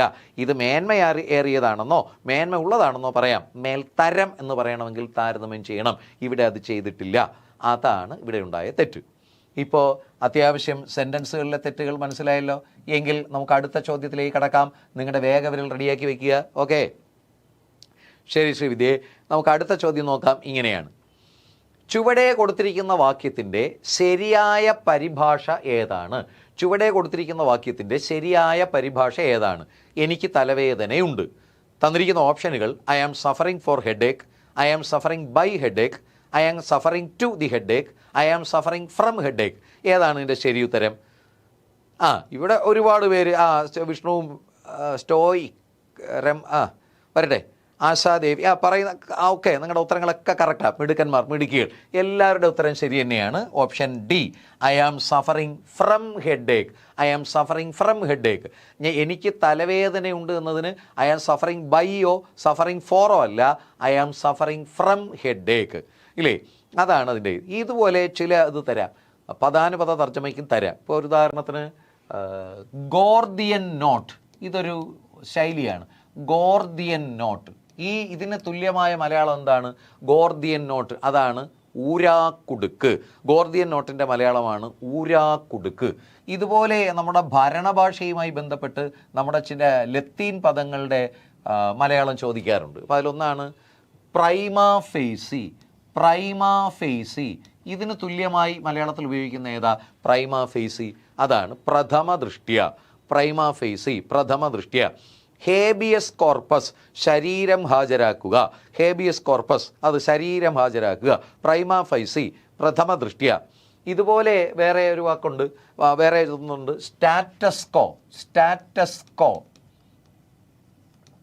ടു മെയിൻറ്റെയിൻ ദി സ്റ്റാറ്റസ്കോ എന്നൊക്കെ പറയും. സ്റ്റാറ്റസ്കോ എന്ന് വെച്ചാൽ തൽസ്ഥിതി എന്നാണ്. മെയിൻറ്റെയിൻ ദി സ്റ്റാറ്റസ്കോ എന്ന് വെച്ചാൽ തൽസ്ഥിതി തുടരുക എന്നാണ്. ഇതുപോലെ ഈ വേറെ ചില ഭരണഭാഷയുമായി ബന്ധപ്പെട്ട, ഇപ്പോൾ ഇത് നമ്മുടെ കോടതി ഉത്തരവുകളൊക്കെ ആയിട്ട് ബന്ധപ്പെട്ടതാണ്. ഭരണഭാഷയുമായി ബന്ധപ്പെട്ട ചില സാധനങ്ങൾ വരാറുണ്ട്. ഇപ്പോൾ ഉദാഹരണത്തിന് സർക്കുലർ അതിൻ്റെ മലയാളം പരിപത്രം എന്നാണ്. സർക്കുലറിൻ്റെ മലയാളമാണ് പരിപത്രം. അതുപോലെ NOC, നോ ഒബ്ജക്ഷൻ സർട്ടിഫിക്കറ്റ്, അതിൻ്റെ മലയാളമാണ് നിരാക്ഷേപപത്രം. No objection സർട്ടിഫിക്കറ്റിൻ്റേതാണ് നിരാക്ഷേപപത്രം. അതിൻ്റെ എന്താണ് രാംരാജ്? പെറ്റീഷൻ. പെറ്റീഷൻ്റെ മലയാളം നിവേദനം എന്നാണ്. നിവേദനം, അപേക്ഷ എന്നൊക്കെ പറയാറുണ്ട്. പെറ്റീഷൻ നിവേദനം എന്നാണ്. നിവേദനം ഹർജി എന്നും പറയാറുണ്ട്.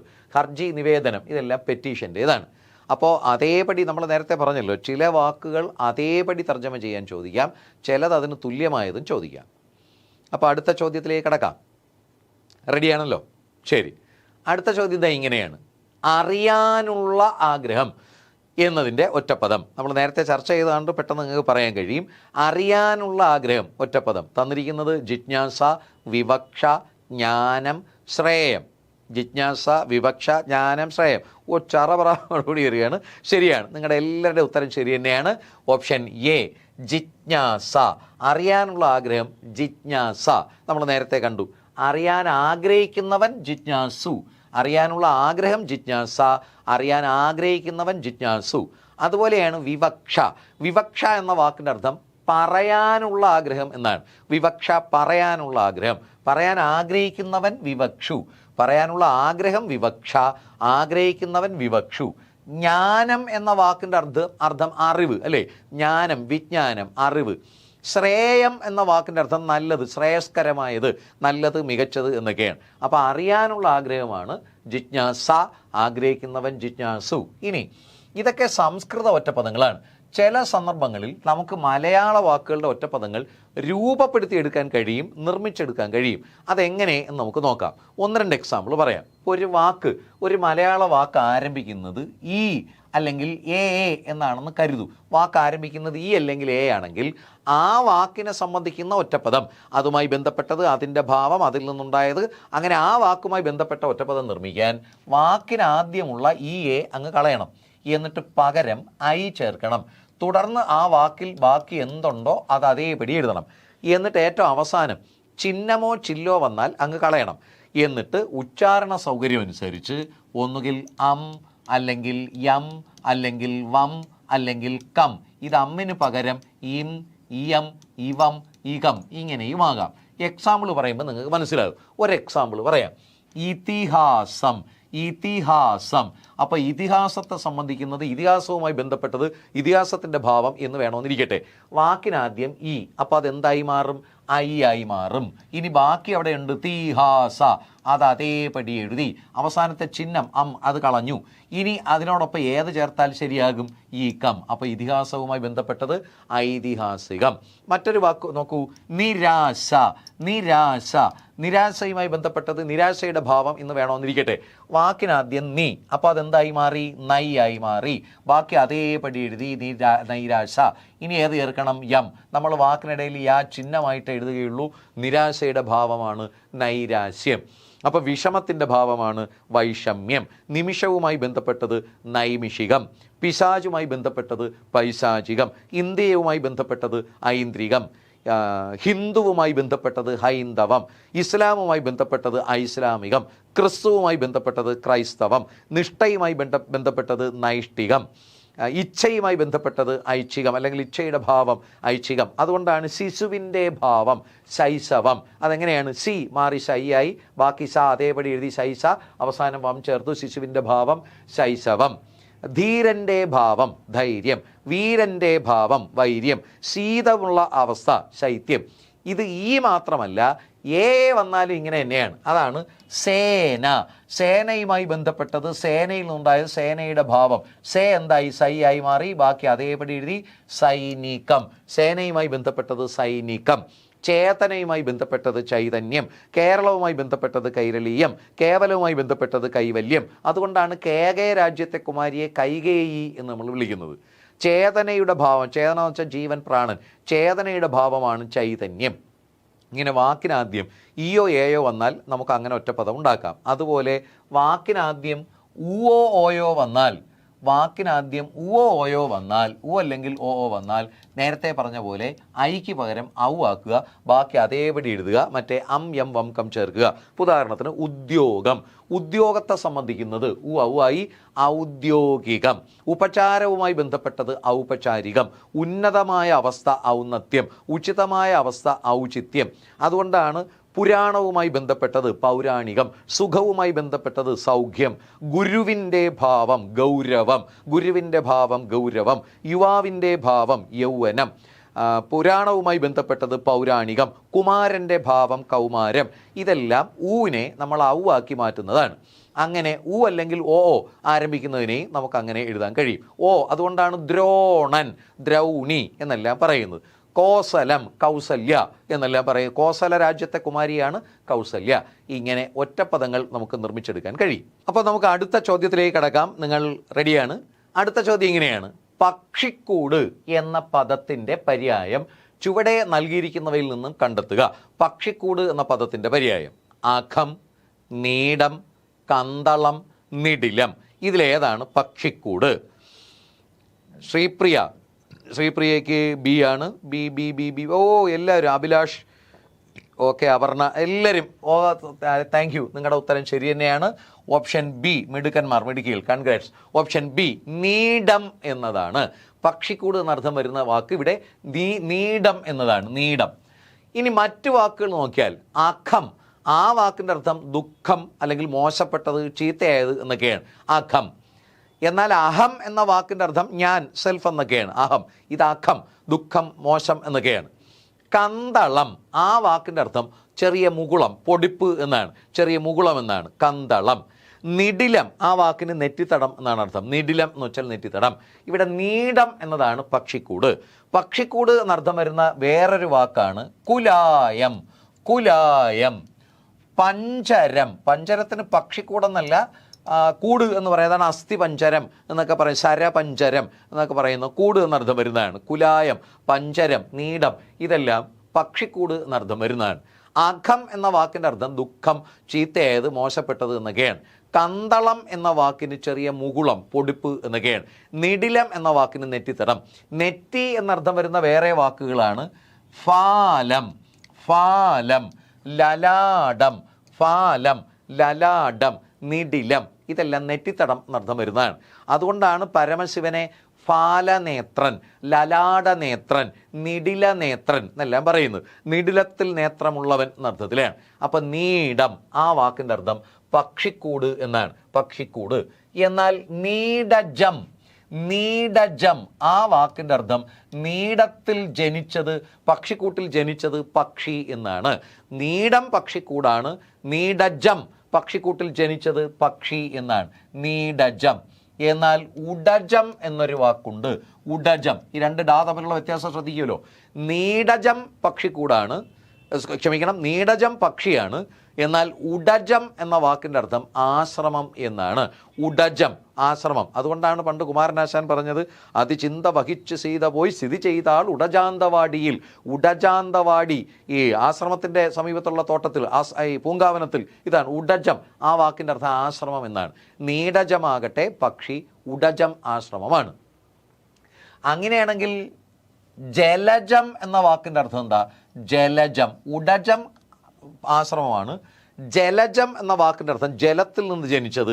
താമരയാണ് നമ്മൾ ജലജം എന്ന് പറയുന്നത്. ജലത്തിൽ നിന്ന് ജനിച്ചത് എന്നാണ് ആ വാക്കിൻ്റെ അർത്ഥം. താമര എന്നാണ്. ജലജം, വാരിജം, നീരജം, അംബുജം, സരസിജം ഇതെല്ലാം താമര എന്നർത്ഥം വരുന്നതാണ്. ആ വാക്കുകൾക്കെല്ലാം അർത്ഥം ജലത്തിൽ നിന്ന് ജനിച്ചത്. വാരിയിൽ നിന്ന് ജനിച്ചത് വാരിജം, നീരിൽ നിന്ന് ജനിച്ചത് നീരജം, അമ്പുവിൽ നിന്ന് ജനിച്ചത് അംബുജം. ഇതെല്ലാം താമര എന്നർത്ഥം വരുന്നതാണ്. എന്നാൽ അവിടെ ഒരു ചെറിയ വ്യത്യാസം വരും. ഇപ്പം നോക്കൂ, ജലജം, ആ വാക്കിൻ്റെ അർത്ഥം ജലത്തിൽ നിന്ന് ജനിച്ചത് താമര. എന്നാൽ ജലദം, ആ വാക്കിൻ്റെ അർത്ഥം ജലത്തെ ദാനം ചെയ്യുന്നത്, ജലത്തിന് ജന്മം കൊടുക്കുന്നത് മേഘം എന്നാണ്. ജലജം താമരയാണ്, ജലദം മേഘമാണ്. അതുപോലെ അംബുജം, അംബുജം, വാരിജം, വാരിജം, നീരജം ഈ വാക്കുകൾക്കെല്ലാം അർത്ഥം താമര എന്നാണ്. അമ്പുവിൽ നിന്ന് ജനിച്ചത്, വാരിയിൽ നിന്ന് ജനിച്ചത്, നീരിൽ നിന്ന് ജനിച്ചത്. എന്നാൽ അംബുദം, അംബുദം അല്ലെങ്കിൽ വാരിദം, അതുമല്ലെങ്കിൽ നീരദം ഈ വാക്കുകൾക്കെല്ലാം അർത്ഥം മേഘം എന്നാണ്. അതായത് വാരിയെ, അമ്പുവിനെ ദാനം ചെയ്യുന്നത്, ജന്മം കൊടുക്കുന്നത്. അപ്പോൾ ദം വന്നാൽ എല്ലാം മേഘമാണ്, ജം വന്നാൽ എന്നാൽ താമരയാണ്. അതിൽ നിന്ന് ജനിച്ചത് എന്നാണ്. ഏതെങ്കിലും ഒരു വാക്കിനോടൊപ്പം ജൻ, ജം, ജ ചേർത്താൽ അതിൽ നിന്ന് ജനിച്ചത്. ജൻ വന്നാൽ പുല്ലിംഗം, ജം വന്നാൽ നപുംസകലിംഗം, ജ വന്നാൽ സ്ത്രീലിംഗം. അതാണ് ജലജം, ജലത്തിൽ നിന്ന് ജനിച്ചത്. എന്നാൽ ജലജ, അത് ജലത്തിൽ നിന്ന് ജനിച്ചവളല്ല, ജലജത്തിൽ നിന്ന് ജനിച്ചവളാണ് ജലജ. സരസ്വതി ദേവി, ലക്ഷ്മി ദേവി എന്നൊക്കെയാണ്. അംബുജം, അമ്പുവിൽ നിന്ന് ജനിച്ചത്. അംബുജ, അംബുജത്തിൽ നിന്ന് ജനിച്ചത്. ഗിരിജ, ഗിരിയിൽ നിന്ന് ജനിച്ചവൾ. ശൈലജ, ശൈലത്തിൽ നിന്ന് ജനിച്ചവൾ. ഹിമജ, ഹിമത്തിൽ നിന്ന് ജനിച്ചവൾ. അവിടെ എവിടെ ജ ചേർത്താലും അതിൽ നിന്ന് ജനിച്ചത്. അതുകൊണ്ടാണ് നേരത്തെ നീഡജം, നീടം പക്ഷിക്കൂട്, നീഡജം നീടത്തിൽ നിന്ന് ജനിച്ചത്, പക്ഷിക്കൂട്ടിൽ നിന്ന് ജനിച്ചത് പക്ഷി എന്ന് പറഞ്ഞത്. സൂര്യനിൽ നിന്ന് ജനിച്ചവനാണ് സൂരജൻ, ആത്മാവിൽ നിന്ന് ജനിച്ചവനാണ് ആത്മജൻ, മകൻ, പുത്രൻ എന്നൊക്കെയാണ്. ആത്മജൻ, ആ വാക്കിൻ്റെ അർത്ഥം മകൻ അല്ലെങ്കിൽ പുത്രൻ എന്നൊക്കെയാണ്. അപ്പോൾ ഇനി നമുക്ക് അടുത്ത ചോദ്യത്തിലേക്ക് കടന്നാലോ? നിങ്ങൾ വേഗവിരൽ റെഡിയാക്കി വെച്ചിരിക്കുകയല്ലേ? അടുത്ത ചോദ്യത്തിലേക്ക് പോകാം. ശരി, അടുത്ത ചോദ്യം ദാ ഇങ്ങനെയാണ്. ചേർത്തെഴുതുക. വാഗ് അധികം വാദം, വാഗ്വാദം, വാഗ്വാദം, വാഗ്വാതം, വാഘാതം. വാഗ് അധികം വാദം. വരട്ടെ. വിഷ്ണു, അമൃത, അമൃത, അമൃത അപർണയുണ്ടല്ലേ? വരട്ടെ. ആ ആ ആ അയ്യോ എന്താണ് രാജശ്രീ ഒന്ന് നോക്കൂ. കറക്റ്റ്, മിടുക്കന്മാർ മിടുക്കികൾ.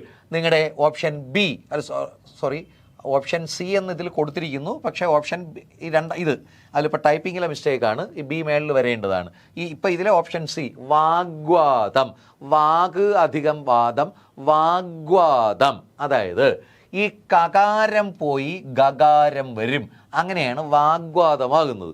ഇതിനൊരു വളരെ ലെങ്തി ആയൊരു നിയമമുണ്ട്. ആ നിയമം പറയാം, അപ്പം നിങ്ങൾക്ക് ചിലപ്പോൾ പിടിയിട്ടു. ഒന്ന് വെയിറ്റ് ചെയ്യൂ, നിയമം പറയാം. ദയവ് ഇത് വിട്ടുപൊക്കളയരുത്. അതനുസരിച്ച് ഖരാക്ഷരങ്ങൾക്ക് ശേഷം ഏതാണ് ഖരാക്ഷരങ്ങൾ? ക, ച, ഡ, ത, പ. ഇവയ്ക്ക് ശേഷം അധികരാക്ഷരങ്ങൾ ഏതാണ്? അധികരാക്ഷരങ്ങൾ ഖ, ഝ, ഢ, ധ, ഫ. അപ്പോൾ ആ അധികരങ്ങൾ ഖ, ഝ, ഢ, ധ, ഫയോ. മൃദു അക്ഷരങ്ങൾ ഏതാണ്? മൃദു അക്ഷരങ്ങൾ ഗ, ജ, ഡ, ദ, ബ. അല്ലെങ്കിൽ ഘോഷാക്ഷരങ്ങൾ ഏതാണ്? ഘോഷങ്ങൾ ഘ, ഝ, ഢ, ധ, ബ. അതും അല്ലെങ്കിൽ സ്വരാക്ഷരങ്ങൾ, അതുമല്ലെങ്കിൽ മധ്യമങ്ങൾ ഏതാണ്? മധ്യമങ്ങൾ യാ, രാ, ല, വ. ഇത്രയും ലെങ്തി ആണെന്ന് പറഞ്ഞാൽ അതുകൊണ്ടാണ്. ഇത്രയും വലിയ നിയമം വേണ്ട അല്ലേ? ഓടിച്ചങ്ങ് പറയാം. ശരി. അപ്പോൾ കച്ചട തപ്പയ്ക്ക് ശേഷം ഈ കാണുന്ന അക്ഷരങ്ങൾ അധികരം, അതായത് ഖ, ഝ, ഢ, ധ, ഫ. മൃദു ഗ, ജ, ഡ, ധ, ബ. ഘോഷം ഘ, ഝ, ഢ, ധ, ബ. സ്വരാക്ഷരങ്ങൾ പിന്നെ യാ, രാ, ല, വ എന്നീ മധ്യമങ്ങൾ വന്നാൽ ഖരം അതാത് മൃദുവായി മാറും, ഗ, ജ, ഡ, ധ, ബ യായി മാറും. അതായത് ക, ച, ഡ, ത, പയ്ക്ക് ശേഷം ഇക്കണ്ട അക്ഷരങ്ങൾ ഏതെങ്കിലും വന്നാൽ കാക്ക് ശേഷമാണ് വരുന്നതെങ്കിൽ ക ഗായാകും, ച ജായാകും, ട ഡായാകും, ത ദായാകും. ഇത് യഥാക്രമം മാറും. അതനുസരിച്ചാണ് നേരത്തെ വാഗ് അധികം വാദം, വാഗ് അധികം വാദം. ഇവിടെ കാക്ക് ശേഷം ഏത് വരുന്നു? യാരാലാവ എന്ന മധ്യമം വരുന്നു. അപ്പോൾ ക എന്തായി മാറും? ഗായായി മാറും. ശരിയാ, ക ഗായാകും. പക്ഷെ ഇവിടെ ക ഇല്ല, ക്. അപ്പോൾ ക് ഗ ആകും. അപ്പോൾ ഇത് പോയി ഗ വരും. എങ്ങനെ വരും? വാഗ്വാദം, വാഗ്വാദം. ചേർത്തെഴുതുമ്പോൾ വാഗ്വാദം, വാഗ്വാദം. എങ്കിൽ ഈ നിയമത്തിലൂടെ നിങ്ങളൊന്ന് തിരിച്ചു നടന്നേ. നമുക്ക് പിരിക്കാൻ തന്നിരിക്കുന്നൊരു വാക്കിൽ ഒരു മൃദു അക്ഷരമുണ്ട്, ഗ, ജ, ഡ, ദ, ബ. ആ മൃദു അക്ഷരത്തിൽ ഒന്നുണ്ട് പിരിക്കാൻ തന്നിരിക്കുന്നതിൽ. അതിൻ്റെ പിന്നാലെ ഇക്കണ്ട അക്ഷരങ്ങൾ ഏതെങ്കിലും വന്നാൽ ആ വാക്ക് പിരിക്കാൻ എളുപ്പമാണ്, പിരിക്കാൻ എളുപ്പമാണ്. ഉദാഹരണത്തിന് ഹൃദ്വികാരം, ഹൃദ്വികാരം. ഈ വാക്ക് ശരിക്കെഴുതിയാൽ ഹൃദ് വികാരം, അതാണ് ആ വികാരം. അതിനെ ചിഹ്നം ഉപയോഗിച്ചപ്പോൾ ഇത് ഹൃദ്വികാരം ചിഹ്നം ഉപയോഗിച്ചപ്പോഴാണ് ഇങ്ങനെ വരുന്നത്. അപ്പോൾ ഇവിടെ നോക്കൂ, ഹൃദ്വികാരം, ദ എന്ന മൃദുവിന് ശേഷം വ എന്ന മധ്യമം. അപ്പോൾ അതിനിടയിൽ പ്ലസ് ഇടുക. വലതുവശത്തെ വാക്ക് അതേപടി വികാരം. ഇടതുവശത്ത് ഹൃദ് മാറിയാൽ ദ മാറിയാൽ ത വരും. അപ്പോൾ ദ മാറിയാൽ ത് ആകും. ഹൃത് അധികം വികാരം, ഹൃദ്വികാരം. ഇതനുസരിച്ചാണ് സത് അധികം ആചാരം, സത് അധികം ആചാരം, സദാചാരം, സദാചാരം. ഇവിടെ താക്ക് ശേഷം സ്വരം വരുന്നു. അപ്പോൾ താ എന്തായി മാറി? ദായായി മാറി. സദാചാരം. ഇതനുസരിച്ചാണ് ഋക്ക് അധികം വേദം, ഋക്ക് അധികം വേദം എന്തായി മാറുന്നത്? ഋഗ്വേദം എന്നായി മാറുന്നത്. ഇതനുസരിച്ച് തന്നെയാണ് വാഗധീശ്വരി, വാക്ക് പ്ലസ് അധീശ്വരി, വാഗധീശ്വരി. വാഗ് പ്ലസ് ദേവത, വാഗ്ദേവത എന്നെല്ലാം വരുന്നത് ഈ നിയമം അനുസരിച്ചാണ്. അല്പം ലെങ്തി ആയതുകൊണ്ടാണ് കൂടുതൽ എക്സ്പ്ലെയിൻ ചെയ്യാത്തത്. വാക്കുകൾ മാത്രം പറഞ്ഞു പോകും. നിങ്ങൾക്ക് ചിലപ്പോൾ ഇനിയുള്ള സമയത്ത് നിയമങ്ങളെല്ലാം കൂടി പഠിക്കുക പ്രയാസമാണല്ലോ. അതിനേക്കാൾ വാക്കുകൾ പഠിക്കുന്നതാണ് എളുപ്പം, ഇല്ലേ? ശരി, ഓക്കെ, താങ്ക് യു. അപ്പോൾ നമുക്ക് അടുത്ത ചോദ്യത്തിലേക്ക് കിടക്കാം. ആ ചോദ്യം ഇങ്ങനെയാണ്: അമരം എന്ന പദത്തിൻ്റെ വിപരീത പദമേത്? അമരം എന്ന പദത്തിൻ്റെ വിപരീതം തന്നിരിക്കുന്നത് ഭ്രമരം, അണിയം, അനാമരം, നിരാമരം. അതിൽ അമരം എന്നതിൻ്റെ വിപരീതം ഭ്രമരം, അണിയം, അനാമരം, നിരാമരം. ഇവിടെ ചറവറ ഉത്തരം ശരി തന്നെയാണ്. ശരി, മിടുക്കന്മാർ മിടുക്കികൾ, നിങ്ങളുടെ എല്ലാവരുടെ ഉത്തരം ശരി തന്നെയാണ്. ഓപ്ഷൻ ബി അണിയം എന്നത് തന്നെയാണ്. അണിയം, അമരത്തിൻ്റെ വിപരീതമാണ് അണിയം. ഈ അമരം എന്ന വാക്കിൻ്റെ അർത്ഥം എന്താണ്? അമരം പഴയൊരു സിനിമയുണ്ടല്ലേ, അതല്ല. അമരം എന്ന വാക്കിൻ്റെ അർത്ഥം ഈ നിയന്ത്രിക്കുന്ന സ്ഥലം എന്നാണ്. വള്ളത്തിൻ്റെ നിയന്ത്രിക്കുന്ന സ്ഥലം, അതാണ് അമരം. ഈ ചുണ്ടൻ വള്ളത്തിനാണ് ഈ സാധനം കൂടുതൽ ഉപയോഗിക്കുക. ചുണ്ടൻ വള്ളം കണ്ടിട്ടുണ്ടല്ലോ, വലിയ നീളമുള്ള, ഫ്രണ്ടിൽ അതിൻ്റെ ചുണ്ട്, ബാക്കിലൊരു ഉയർന്ന സ്ഥലം. ഈ ഉയർന്ന സ്ഥലത്ത് നിൽക്കുന്ന ആ ഉയർന്ന സ്ഥലമാണ് അമരം. അവിടെ നിൽക്കുന്ന ആളാണ് അമരക്കാരൻ, നിയന്ത്രിക്കുന്നവൻ. ഈ വള്ളത്തിനൊരു പ്രത്യേകതയുണ്ട്. ലോകത്തിലെ മറ്റേതൊരു വാഹനത്തിൻ്റെ ഡ്രൈവർ ഫ്രണ്ടിലാണ് ഇരിക്കുന്നത്, ഡ്രൈവർ സീറ്റ് ഫ്രണ്ടിലാണ്. വലിയ ട്രെയിനിൻ്റെയും പ്ലെയിനിൻ്റെയും ബസ്സിൻ്റെയും കാറിൻ്റെയും ഒക്കെ ഡ്രൈവർ ഫ്രണ്ടിലാണ്. യന്ത്ര ബോട്ടുകളുടെ ഡ്രൈവറും ഫ്രണ്ടിലാണ്. പക്ഷേ ഈ ചുണ്ടൻ വള്ളത്തിൻ്റെ ഡ്രൈവറുടെ സീറ്റ് പിറകില്ല, ഏറ്റവും പിറകില്ല. അയാൾ മാത്രമാണ് നിന്ന് തുഴയുന്നത് ഈ ബാക്കിൽ, ബാക്കിയുള്ളവരെല്ലാം ഇരുന്നാ തുഴയുന്നത്. ഇതിൻ്റെ കാര്യം ഈ ചുണ്ടൻ വള്ളത്തിൻ്റെ സ്റ്റിയറിംഗ് ഇരിക്കുന്നത്, ഈ നിയന്ത്രണം ഇരിക്കുന്നത് ബാക്കിൽ നിൽക്കുന്ന അമരത്ത് നിൽക്കുന്ന ആളുടെയിലാണ്. അതാണ് അമരക്കാരൻ, നിയന്ത്രിക്കുന്നവൻ, വഴികാട്ടി. ഈ മറ്റുള്ളവർക്ക് വള്ളത്തിൻ്റെ ആക്സിലറേഷനേ ഉള്ളൂ, അവൻ്റെ ആക്സിലേറ്റർ മാത്രമേ കയ്യിലുള്ളൂ, എത്ര വേണോ സ്പീഡ് കൂട്ടാം. സ്റ്റിയറിംഗ് ഇരിക്കുന്നത് ഈ ബാക്കിലാണ്. അമരം, അതാണ് അമരം, ആ വള്ളത്തിൻ്റെ പിൻഭാഗം നിയന്ത്രിക്കുന്നവൻ. അപ്പോൾ അതിൻ്റെ ഓപ്പോസിറ്റ് എന്താണ്? ഏറ്റവും ഫ്രണ്ട് ഭാഗം അണിയം. അവിടെ അണിയം എന്ന് പറയുന്നതിന് കാരണം തന്നെ അവിടെ അണിഞ്ഞിരിക്കുന്നുണ്ടാണ്, എന്തെങ്കിലുമൊക്കെ നല്ല അലങ്കാരങ്ങളും പണികളൊക്കെ ചെയ്തേക്കും, അതാണ് അണിയം. മറ്റത് അമരം, അത് ഈ വള്ളവുമായി ബന്ധപ്പെട്ടതാണ്. ഭ്രമരം, ഭ്രമരം ആ വാക്കിൻ്റെ അർത്ഥം വണ്ട് എന്നാണ്. ഭ്രമരം ആ വാക്കിൻ്റെ അർത്ഥം വണ്ടെന്നാണ്. വണ്ടെന്നർത്ഥം വരുന്ന വേറെ വാക്കുകളാണ് ഭൃംഗം, ഭൃംഗം, മധുപം, അളി. ഭൃംഗം, മധുപം, അളി, ഇതെല്ലാം വണ്ട് എന്നർത്ഥം വരുന്നതാണ്. ഭ്രമരം, ഭൃംഗം, മധുപം, അളി. ആളിയാണ് തോഴി, ആളിയാണ് തോഴി, അളിയല്ല, ആളി തോഴി. ശരിയാ, ഒരക്ഷരം മാറി ആളി എന്നായാൽ തോഴിയാകും. ഭൃംഗം, മധുപം ആ വാക്കിൻ്റെ അർത്ഥം മധുപാനം ചെയ്യുന്നത് എന്നാണ്.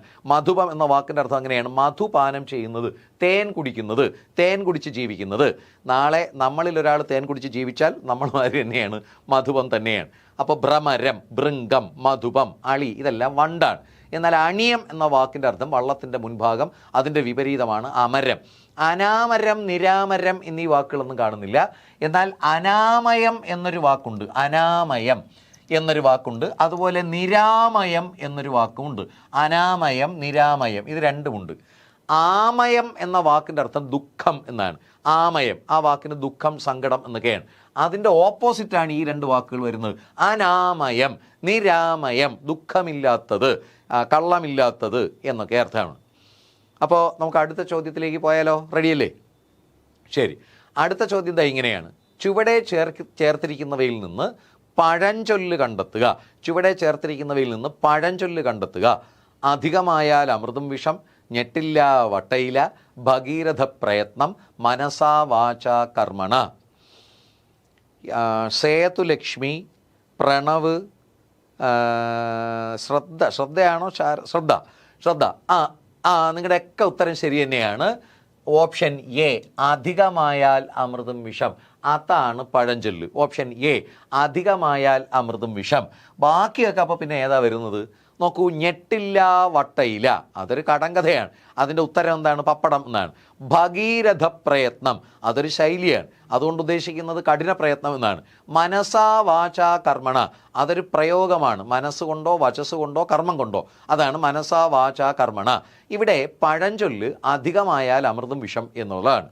അപ്പം നമുക്ക് തോന്നും ഈ പഴഞ്ചൊല്ല്, കടങ്കഥ, ശൈലി ഇതൊക്കെ തമ്മിൽ വ്യത്യാസമുണ്ടോ, എങ്ങനെ കണ്ടെത്താം എന്നുള്ളത്. എന്താണ് സജിനി? ശരിയാ, നമ്മളത് ക്ലാസ്സിൽ, സഹകാരിയുടെ ക്ലാസ്സിൽ പറഞ്ഞിട്ടുള്ളത് തന്നെയാണ്. ശരിയാ, എന്നാലൊന്ന് ഓർമ്മിപ്പിക്കാം. ഈ കടങ്കഥ എന്ന് പറയുന്നത് അന്യാപദേശം നടത്തുന്നതാണ് കടങ്കഥ. ഇപ്പോൾ ഇവിടെ ഞെട്ടില്ല വട്ടയില്ല, ഇതൊരു കടങ്കഥയാണ്. അതായത് അന്യാപദേശം നടത്തും, പറയേണ്ടത് പറയില്ല, അതുപോലുള്ള വേറൊരു കാര്യം പറയും. ഇപ്പം ഞെട്ടില്ല വട്ടയില്ല, പറയുന്നത് ഇലയെക്കുറിച്ചും ഞെട്ടിനെക്കുറിച്ചും, പക്ഷെ ഉദ്ദേശിക്കുന്ന ഞെട്ടുമല്ല ഇലയല്ല, മറിച്ച് പപ്പടം. അപ്പോൾ പറയേണ്ടത് പറയില്ല, അന്യകാര്യം പറയും. ഇനി കടങ്കഥയ്ക്ക് ഒരു ഉത്തരമുണ്ടല്ലോ, കടങ്കഥയ്ക്ക് ഒരു ഉത്തരം തേടുന്ന സ്വഭാവമുണ്ട്. ആ ഉത്തരത്തിലേക്ക് എത്താനുള്ള ക്ലൂ ആണ് കടങ്കഥയെ തരിക. ആ ഉത്തരത്തിലൊരു ഒരു ഒരു ഐറണി ഉണ്ടാകും, ഒരു വിരോധാഭാസം ഉണ്ടാകും, നമ്മുടെ സാമാന്യ യുക്തിക്ക് നിരക്കാത്തൊരു സാധനം ഉണ്ടാകും. ആ വിരോധത്തിൽ നിന്നാണ് നമ്മൾ കടങ്കഥയുടെ ഉത്തരത്തിലെത്തുക. ഇപ്പോൾ ഉദാഹരണത്തിന് പണ്ടേ 1ാം ക്ലാസ് വരെ നമ്മൾ പഠിച്ചിട്ടുള്ളതാണ് കാള കിടക്കും കയറോടും. കാള കിടക്കും കയറോടും, അപ്പോഴേ ഉറപ്പിക്കണം ഇതിൻ്റെ ഉത്തരം ഏതല്ല, കാളയല്ല കയറുമല്ല. എന്നാൽ കാള മാതിരി കയറ് മാതിരി ഇരിക്കും. ഇനി ക്ലൂ, ആ ക്ലൂവിലൊരു വിരോധമുണ്ട്. സാധാരണ കയർ ഓടണമെങ്കിൽ കാള കൂടി ഓടണം. ഇവിടെ കാള ഓടുന്നില്ല, കയറ് മാത്രം ഓടുന്നു. ആ വിരോധത്തിൽ നിന്നാണ് മത്തൻ എന്ന ഉത്തരത്തിൽ നമ്മൾ എത്തുക. നോക്കൂ, ശാരി വള്ളി, ശകുന്തള വള്ളി, വെള്ളത്തിലിട്ടാൽ ചീയാത്ത വള്ളി. ശാരി വള്ളി, ശകുന്തള വള്ളി, വെള്ളത്തിലിട്ടാൽ ചീയാത്ത വള്ളി. അപ്പോഴേ നമ്മൾ ഉറപ്പിക്കും ഇതിൻ്റെ ഉത്തരം ഏതല്ല, വള്ളിയല്ല, എന്നാൽ വള്ളി മാതിരി ഇരിക്കും. എന്താണ് ഷിജുമോൻ? മുടി. ശരി തന്നെ. ഓക്കെ. എന്നാൽ വള്ളിയല്ല, പക്ഷെ വള്ളി മാതിരി ഇരിക്കും. ഇനി ക്ലൂവിലൊരു വിരോധമുണ്ട്. ഒന്ന്, ഒരു ക്ലൂ തന്നത് ശാരി, ശകുന്തള എന്നൊക്കെ പറഞ്ഞപ്പോൾ തന്നെ സ്ത്രീകളുമായി ബന്ധപ്പെട്ടതാണ്. രണ്ട്, സാധാരണ വള്ളി വെള്ളത്തിലിട്ടാൽ അഴുകും, ചീയും, ഇത് അഴുകുന്നില്ല. അപ്പോൾ സ്ത്രീകളുമായി ബന്ധപ്പെട്ടത്, വള്ളി മാതിരി ഇരിക്കുന്നത്, വെള്ളത്തിൽ അഴുകാത്തത്. ആ വിരോധത്തിൽ നിന്നാണ് നമ്മൾ തലമുടി എന്ന ഉത്തരത്തിലെത്തുന്നത്. മുടി അല്ലേ, അതാണ് ശാരി വള്ളി, ശകുന്തള വള്ളി, വെള്ളത്തിലിട്ടാൽ ചെയ്യാത്ത വള്ളി. PH ഒരിക്കൽ ചോദിച്ചാണ് കൊക്കിരിക്കും കുളം വറ്റും. അപ്പോഴേ നമ്മൾ ഉറപ്പിച്ചു ഇതിൻ്റെ ഉത്തരം ഏതല്ല, കൊക്കുമല്ല കുളമല്ല. എന്നാൽ കൊക്ക് മാതിരി കുളം മാതിരി. ഇനി ക്ലൂ ഉണ്ട്, ക്ലൂവിലൊരു വിരോധമുണ്ട്. സാധാരണ കൊക്കിരിക്കുമ്പോൾ വെള്ളം വറ്റത്തില്ല, പക്ഷേ ഇവിടെ കൊക്കിരിക്കുമ്പോൾ വെള്ളം വറ്റിപ്പോകുന്നു.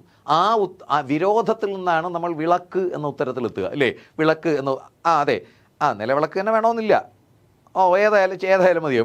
വിളക്ക് കത്തും തോറും അതിൻ്റെ എണ്ണ വറ്റി പോകും. അങ്ങനെയാണ് കടങ്കഥയുടെ ഉത്തരം നമ്മൾ കണ്ടെത്തുക. അപ്പോൾ കടങ്കഥ എന്ന് പറയുന്ന അന്യാപദേശം നടത്തും. പിന്നെന്താണ് ഈ പഴഞ്ചൊല്ല്? പഴകിപ്പറഞ്ഞ ചൊല്ലുകൾ നൂറ്റാണ്ടുകളിലൂടെ, തലമുറകളിലൂടെ ഒരു സമൂഹം നേടിയെടുക്കുന്ന അറിവിനെയോ സംസ്കാരത്തെയോ സംക്ഷിപ്തമായി അവതരിപ്പിക്കുന്നതാണ് പഴഞ്ചൊല്ല്. നീട്ടിപ്പരത്തി പറയേണ്ടതിനെ ചുരുക്കി പറയും. 1.5 അടി നീളത്തിൽ പറയേണ്ടതിനെ 1 ഇഞ്ച് നീളത്തിൽ പറയും. 8 മണിക്കൂർ പ്രഭാഷിക്കേണ്ടതിനെ 1/2 സെക്കൻഡ് കൊണ്ട് പറയും. ചുരുക്കി സംക്ഷിപ്തമായി പറയും, പക്ഷേ കാര്യം നേരിട്ട് പറയും. പഴഞ്ചൊല്ല് കാര്യം നേരിട്ട് പറഞ്ഞില്ല, അന്യകാര്യം പറഞ്ഞു. ക്ഷമിക്കണം, കടങ്കഥ കാര്യം നേരിട്ട് പറഞ്ഞില്ല, അന്യകാര്യം പറഞ്ഞു. എന്നാൽ പഴഞ്ചൊല്ല് കാര്യം നേരിട്ട് പറയും. ഇപ്പോൾ ചങ്ങാതി നന്നായാൽ കണ്ണാടി വേണ്ട, ചങ്ങാതി നന്നായാൽ കണ്ണാടി വേണ്ട. അവിടെ എന്താണ്?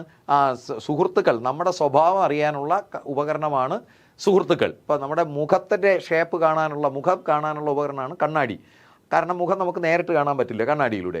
അതുപോലെ നമ്മുടെ സ്വഭാവം നമുക്ക് നേരിട്ട് അറിയാൻ പറ്റില്ല, അതിനെ പ്രതിഫലിപ്പിക്കുന്നതാണ് സുഹൃത്തുക്കൾ. അപ്പോൾ സുഹൃത്തുക്കൾ നന്നെങ്കിൽ നമ്മൾ നന്ന്, സുഹൃത്തുക്കൾ നന്നെങ്കിൽ നമ്മൾ ചീത്ത, സുഹൃത്തുക്കൾ ചീത്തയെങ്കിൽ നമ്മൾ ചീത്ത. ഇങ്ങനെ 1.5 മണിക്കൂർ പ്രഭാഷിക്കുന്നതിനാണ് ചങ്ങാതി നന്നായാൽ കണ്ണാടി വേണ്ട എന്ന് പറയുന്നത്. ഒരുമയുണ്ടേൽ ഉലക്കമേലും കിടക്കാം. അപ്പോൾ അവിടെ നമുക്ക് എത്ര നേരം വേണോ പറയാം. ഒരുമയാണ് നമ്മുടെ എല്ലാ വിജയത്തിൻ്റെ അടിത്തറ, ഐകമത്യം, മഹാബലം. അങ്ങനെ ഒരുമയുടെ ആവശ്യകതയെക്കുറിച്ചും അതിൻ്റെ ബലത്തെക്കുറിച്ചും നമുക്ക് പറയാം. നീ എത്ര മണിക്കൂർ വേണമെങ്കിലും പ്രഭാഷിക്കാം. അതിനെയാണ് ഒരുമയുണ്ടെങ്കിൽ ഉലക്കമേലും കിടക്കാം എന്ന് ചുരുക്കിയെടുത്തത്. അങ്ങനെ നീട്ടിപ്പരത്തി പറയേണ്ടതിനെ ചുരുക്കി പറയും, പക്ഷേ കാര്യം നേരിട്ട് പറയും. അതാണ് പഴഞ്ചൊല്ല്. ഇവിടെ നോക്കൂ, അധികമായാൽ അമൃതം വിഷം. കാര്യം നേരിട്ട് പറഞ്ഞിരിക്കുന്നു. അമൃതം വളരെ ഔഷധമുള്ള, വളരെ പുണ്യമായൊരു സങ്കല്പ വസ്തുവാണ്. യൗവനം നിലനിർത്തും എന്ന് നമ്മൾ വിശ്വസിക്കുന്ന ഒരു സങ്കല്പ വസ്തുവാണ് അമൃത്. പക്ഷേ അധികമായാൽ അതും വിഷമായി മാറും. അപ്പോൾ എത്ര നല്ലതായാലും ഒരു കണക്കിൽ കൂടുതലായാൽ അത് മോശമായി തീരും എന്ന് പറയുന്നു. അപ്പോൾ അവിടെ കാര്യം നേരിട്ട് പറയുന്നു. അതാണ് പഴഞ്ചൊല്ല്. പിന്നെന്താണ് ഈ ഭഗീരഥ പ്രയത്നം പോലുള്ള ശൈലി എന്ന വാക്ക് നമുക്കറിയാം, ശീലത്തെ സംബന്ധിക്കുന്നതാണ് ശൈലി. ശീലം എന്ന വാക്കിൽ നിന്നാണ്. അതായത് മലയാളത്തിൽ ചില വാക്കുകൾക്കോ വാക്കിൻ കൂട്ടങ്ങൾക്കോ ഒരു പ്രത്യക്ഷാർത്ഥം പോലെ പരോക്ഷാർത്ഥവും ഉണ്ടാകും. ഡയറക്റ്റ് മീനിങ് പോലെ ഇൻഡയറക്റ്റ് മീനിങ് ഉണ്ടാകും. ഉപയോഗിച്ച് പ്രത്യക്ഷാർത്ഥം നഷ്ടപ്പെടുകയും പരോക്ഷാർത്ഥത്തിൽ ശീലിച്ചു പോവുകയും ചെയ്യുന്നവയാണ് ശൈലി. അപ്പോൾ ഒരു ശൈലിയുടെ ഉത്തരം കണ്ടെത്താൻ എന്ത് ചെയ്താൽ മതി? പരോക്ഷാർത്ഥം, ഇൻഡയറക്റ്റ് മീനിങ് നോക്കിയാൽ മതി. നമ്മൾ പറയുന്ന എല്ലാ ശൈലികൾക്കും ഒരു ഡയറക്റ്റ് മീനിങ് ഉണ്ടാവും, ഇൻഡയറക്റ്റ് മീനിങ് ഉണ്ടാവും. നമ്മൾ ഏതിനെ എടുക്കണം? ഇൻഡയറക്റ്റിനെ എടുക്കണം. ഇപ്പോൾ ഉദാഹരണത്തിന് ഈ കാണുന്ന നോക്കൂ, ഭഗീരഥ പ്രയത്നം. യഥാർത്ഥത്തിൽ അതിൻ്റെ ഡയറക്റ്റ് മീനിങ് എന്താണ്? ഭഗീരഥൻ്റെ പ്രയത്നം. പണ്ട് സഗരവംശത്തിലെ അവസാന രാജാവായിരുന്ന ഭഗീരഥൻ ദേവഗംഗയെ ഭൂമിയിലെത്തിക്കാൻ കഠിനമായി തപസ് ചെയ്തു. തപസ് എന്ന് പറഞ്ഞാൽ 12,000 കൊല്ലം. അത്രയ്ക്ക്, അതും ആ തപസ് മുടക്കാൻ പലരും പഠിച്ച പണി 18 പറ്റി. പക്ഷേ അദ്ദേഹം ആ കഠിനതകളെല്ലാം അതിജീവിച്ച് കഠിനമായി പരിശ്രമിച്ച് തൻ്റെ ലക്ഷ്യം നേടി ദേവഗംഗയെ ഭൂമിയിലെത്തിക്കുക തന്നെ ചെയ്തു.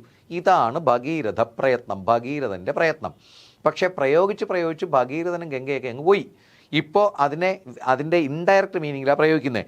ഈ ഭഗീരഥൻ പ്രയത്നിച്ചതുപോലെ ആര് പ്രയത്നിച്ചാലും ഇപ്പോൾ ഭഗീരഥ പ്രയത്നമാണ്. എങ്ങനെ? കഠിനമായി പരിശ്രമിക്കുക. അപ്പോൾ അതിൻ്റെ ഇൻഡയറക്റ്റ് മീനിങ്ങിൽ ശീലിച്ചു. അപ്പോൾ എന്താണ് ഭഗീരഥ പ്രയത്നം? കഠിന പരിശ്രമം. അതെ, നിങ്ങളുടെ ഉത്തരം ശരി തന്നെയാണ്. അപ്പോൾ കഠിന പരിശ്രമം, ഭഗീരഥ പ്രയത്നം വെച്ചാൽ കഠിന പരിശ്രമം ശരിയാണ്. പക്ഷേ അതിൻ്റെ ഇൻഡയറക്റ്റ് മീനിങ് ആണ്. നമുക്ക് വേറൊരു ശൈലി നോക്കാം. ഇപ്പോൾ ധൃതരാഷ്ട്രാലിംഗനം. എന്താണ് ധൃതരാഷ്ട്രാലിംഗനം? ധൃതരാഷ്ട്രയുടെ ആലിംഗനം. പണ്ട് ധൃതരാഷ്ട്ര ഭീമസേനെ കെട്ടിപ്പുണർന്നു. കെട്ടിപ്പുണരുന്ന എന്തിൻ്റെ സൂചനയാണ്? എന്തിൻ്റെ പ്രകടനമാണ്? സ്നേഹത്തിൻ്റെ പ്രകടനമാണ്. അപ്പോൾ ധൃതരാഷ്ട്ര സ്നേഹം പ്രകടിപ്പിച്ചു. പക്ഷേ അദ്ദേഹത്തിന് ഉള്ളിലോ ഭയങ്കര ദേഷ്യമാണ്. തൻ്റെ മക്കളെല്ലാം കൊന്നുകളഞ്ഞ ഭീമസേനെ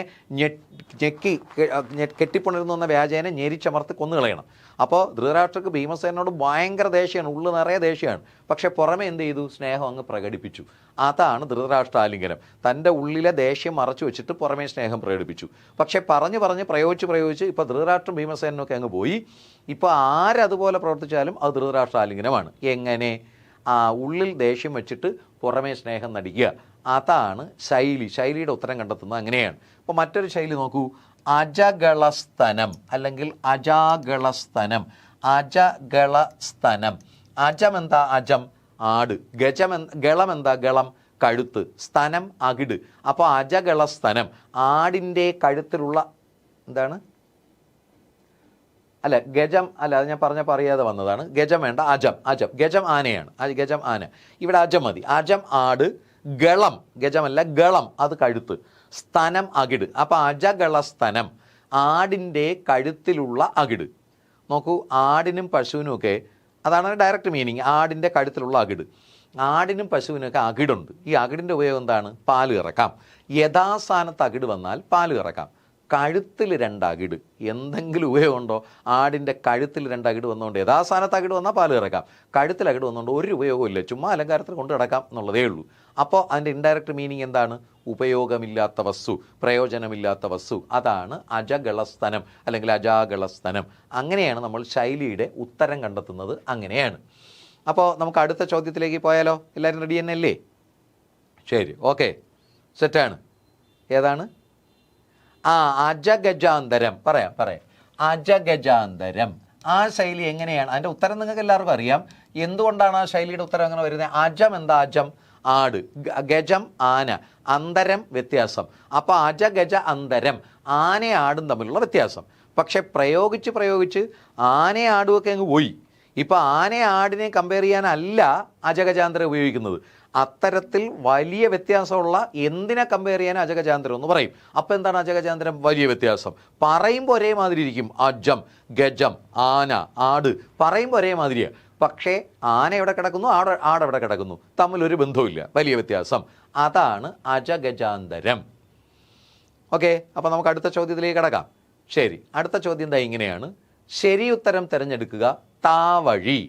താ അധികം വഴി, താവ് അധികം വഴി, തായ് അധികം വഴി, താ അധികം അഴി. ഇതിലേതാണ് താവഴി? ദൃശ്യ വരട്ടെ. തുല്യ. ഷാനിഫ. നിങ്ങളുടെ ഉത്തരം ശരി തന്നെയാണ്. ഓപ്ഷൻ സി തായ് അധികം വഴി. ഓപ്ഷൻ സി തായ് അധികം വഴിയാണ്. അതായത് നമ്മളൊരു വാക്ക് പറയാം. നമ്മളൊരു വാക്ക് പിരിക്കുമ്പോൾ ആ പിരിച്ച് കിട്ടുന്നത്, പിരിച്ച് 2 എണ്ണം കിട്ടുമല്ലോ, പ്ലസിൻ്റെ ഇടതും വലതും 2 എണ്ണം കിട്ടുമല്ലോ. അങ്ങനെ കിട്ടുന്ന 2 എണ്ണം ഒന്നുകിൽ ശബ്ദമാകണം അല്ലെങ്കിൽ വാചകമാകണം. അപ്പോൾ പിരിക്കുമ്പോൾ നമുക്ക് ചുമ്മാ ഇപ്പോൾ വഴിയമ്പലത്തെ വാ പ്ലസ് ഇഴിയമ്പലം, വഴിയാ പ്ലസ് ഉമ്പലം, വഴിയമ്പ പ്ലസ് ലം എന്നൊന്നും പിരിക്കാൻ പറ്റില്ല. വഴി പ്ലസ് അമ്പലം. അതായത് പിരിക്കുമ്പോൾ കിട്ടുന്നത് ഒന്നുകിൽ ശബ്ദമാകണം അല്ലെങ്കിൽ വാചകമാകണം. അപ്പോൾ ഇവിടെ താവഴിയെ പിരിക്കുമ്പോൾ ആദ്യം വേണം പിരിച്ചതുപോലെ താ പ്ലസ് വഴി നമുക്ക് തോന്നും. പക്ഷേ അതിൻ്റെ അർത്ഥം എന്താ? വഴി ഇങ്ങി താ എന്നല്ലേ? അതല്ലല്ലോ താവഴി, വഴി തരുന്നതല്ലല്ലോ. തായെ മുഖാന്തരമുള്ള വഴി. തായാന്ന് വെച്ചാൽ എന്താ? അമ്മ. അതാണ്. അപ്പം തായ് വഴി, അമ്മയുടെ വഴി, തായയുടെ വഴി, അതാണ് തായ് വഴി. ഇതുപോലെ തന്നെയാണ് വാമൊഴി. നോക്കൂ, വാമൊഴി. നമുക്കിതിനെ വേണമെങ്കിൽ വാ അധികം മൊഴി എന്ന് പിരിക്കാം. വാ അധികം മൊഴി എന്ന് വെച്ചാൽ മൊഴി ഇങ്ങി വാ, വാക്കിങ്ങി വാ എന്നായി പോയില്ലേ? മൊഴി ഇങ്ങി വരുന്നതല്ലോ. മിടുകി, ദൃശ്യ, കറക്റ്റ്. വാ അധികം മൊഴിയല്ല, വായ് അധികം മൊഴി. വായ് അധികം മൊഴിയാണ് വായ്മൊഴി. അഞ്ചു പറഞ്ഞത് ശരി തന്നെയാണ്. വായ് അധികം മൊഴി, വാമൊഴി. എങ്കിൽ നമുക്ക് മറ്റൊരു വാക്ക് പിരിക്കാൻ നോക്കാം. പാക്കപ്പൽ. പാക്കപ്പൽ. ഈ വാക്ക് പിരിക്കുമ്പോൾ പാ അധികം കപ്പൽ എന്നല്ല പിരിക്കേണ്ടത്. പായ് അധികം കപ്പൽ. പായ് അധികം കപ്പൽ, പാക്കപ്പൽ. ഇതുപോലെ കുറച്ച് മാസം മുന്നേ PSC ചോദിച്ചൊരു ചോദ്യം ഉണ്ടല്ലോ, താക്കോൽ. താക്കോൽ. ഇതിനെ താ അധികം കോൽ എന്നല്ല പിരിക്കേണ്ട. അപ്പോൾ കോലിങ് താ എന്നായി പോവും. താ അധികം കോലല്ല, താഴ് അധികം കോൽ. താഴ് എന്ന് വെച്ചാൽ പൂട്ട്, പൂട്ട് തുറക്കാനുള്ള കോല്.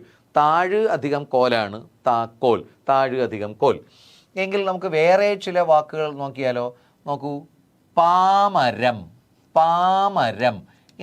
ഇവിടെ വരുമ്പോഴാണ് കുഴയുന്നത്. പാമരം ഈ വാക്ക് രണ്ട് തരത്തിൽ പിരിക്കാം. ഇത് പായ് അധികം മരം എന്നും പാല് അധികം മരം എന്നും പിരിക്കാം. പായ് ആകാം പാലും ആകാം, രണ്ട് ശരിയാ. കാരണം നമ്മൾ നാൽപ്പാമരം എന്ന് പറയില്ലേ, നാൽപ്പാമരപ്പട്ട എന്നൊക്കെ പറയും. നാൽപ്പാമരം, 4 പാല് മരം, പാലുള്ള മരങ്ങൾ. അത്തി, ഇത്തി, പേരാല്, പിന്നെ ഏതോടെ ഒന്നുകൂടെ ഉണ്ട്, ഞാൻ മറന്നുപോയി, ഇനി ഓർമ്മിക്കുമ്പോൾ പറയാം. ഏതാണ്? അല്ല, അരയാല്, പേരാലുണ്ട്, ഞാൻ മറന്നുപോയി, ഓർമ്മ പറയാം ഇനി. അപ്പോൾ അതാണ് അത്തി, ഇത്തി, ഏതൊരു 4 പാല്, അവനെ പാലുള്ള മരങ്ങൾ, പാൽമരങ്ങൾ എന്നാണ് പറയുന്നത്. അങ്ങനെ 4 പാല് മരങ്ങളാണ് നാൽപ്പാമരം. അപ്പോൾ അത് പാല് മരവും ആകാം, പാമരം, മറ്റേ പായ് കെട്ടുന്ന മരം, പണ്ടത്തെ വള്ളത്തിലേക്ക് പായ് കെട്ടുന്ന മരം, അതാണ് പാമരം പളുങ്ക് കൊണ്ട് എന്നൊക്കെ പാട്ട് പാടിയത്. പാമരവും ആകാം, അത് 2 മരം. ഇതുപോലെയാണ് കടപ്പുറം, കടപ്പുറം. കടപ്പുറം പിരിക്കുമ്പോൾ കട അധികം പുറമല്ല. കട എന്ന വാക്കിന് 2 അർത്ഥമുണ്ട്. ഒന്ന് സാധനം വാങ്ങിക്കുന്ന കട, മറ്റൊന്ന് കാല്. അപ്പോൾ കാലിൻ്റെ പുറമല്ല, കടൽ അധികം പുറമാണ് കടപ്പുറം. അപ്പോൾ ഇത് ഓർത്തോളണം. കടൽ അധികം പുറം കടപ്പുറം, പായ് അധികം മരം പാമരം. പിന്നീട് ഒരിക്കൽ അവർ ചോദിച്ചാണ് പ്രമാണം, പ്രമാണം. ആ വാക്ക് പിരിക്കുമ്പോൾ കിട്ടുന്നത് പ്ര അധികം മാനം എന്നാണ്. മാണമല്ല, പ്ര അധികം മാനമാണ് പ്രമാണം. അപ്പോൾ പ്ര അധികം നയം എങ്ങനെ വരും? പ്ര അധികം നയമാണ് പ്രണയം, പ്രണയം. ഇത്തരം വാക്കുകൾ കൂടി നമ്മൾ ഓർത്ത് വയ്ക്കുക. അപ്പോൾ നമുക്ക് അടുത്ത ചോദ്യത്തിലേക്ക് കടന്നാലോ? അടുത്ത ചോദ്യത്തിലേക്ക് പോകാം. ശരി, അടുത്ത ചോദ്യം ഇതാ ഇങ്ങനെയാണ്. പെങ്ങൾ എന്ന വാക്ക് ഏത് വചനമാണെന്ന് കണ്ടെത്തുക. പെങ്ങൾ എന്ന വാക്ക് ഏത് വചനമാണ്?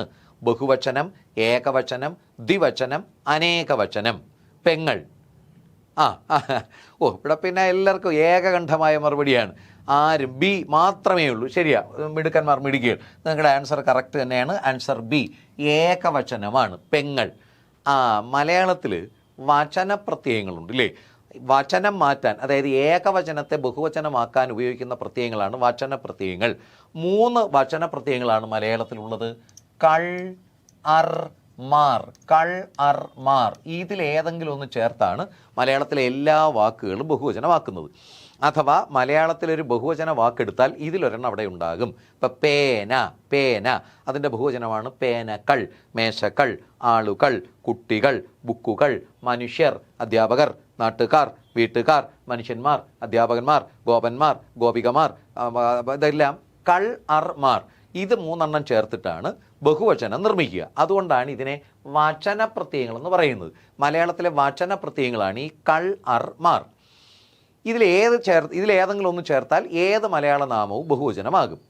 ഇപ്പോൾ ഇവിടെ നമ്മൾ കണ്ടു കൾ, ഇതൊരു വചനപ്രത്യയമാണ്, ബഹുവചനപ്രത്യയമാണ്. ഏത് മലയാളത്തിൽ ലക്ഷോപലക്ഷം വാക്കുകളുണ്ട്. ഏതിനോടൊപ്പം കൾ ചേർത്താലും ബഹുവചനമാകും. ഏതിനോടൊപ്പം? 2 വാക്കുകൾ ഒഴികെ.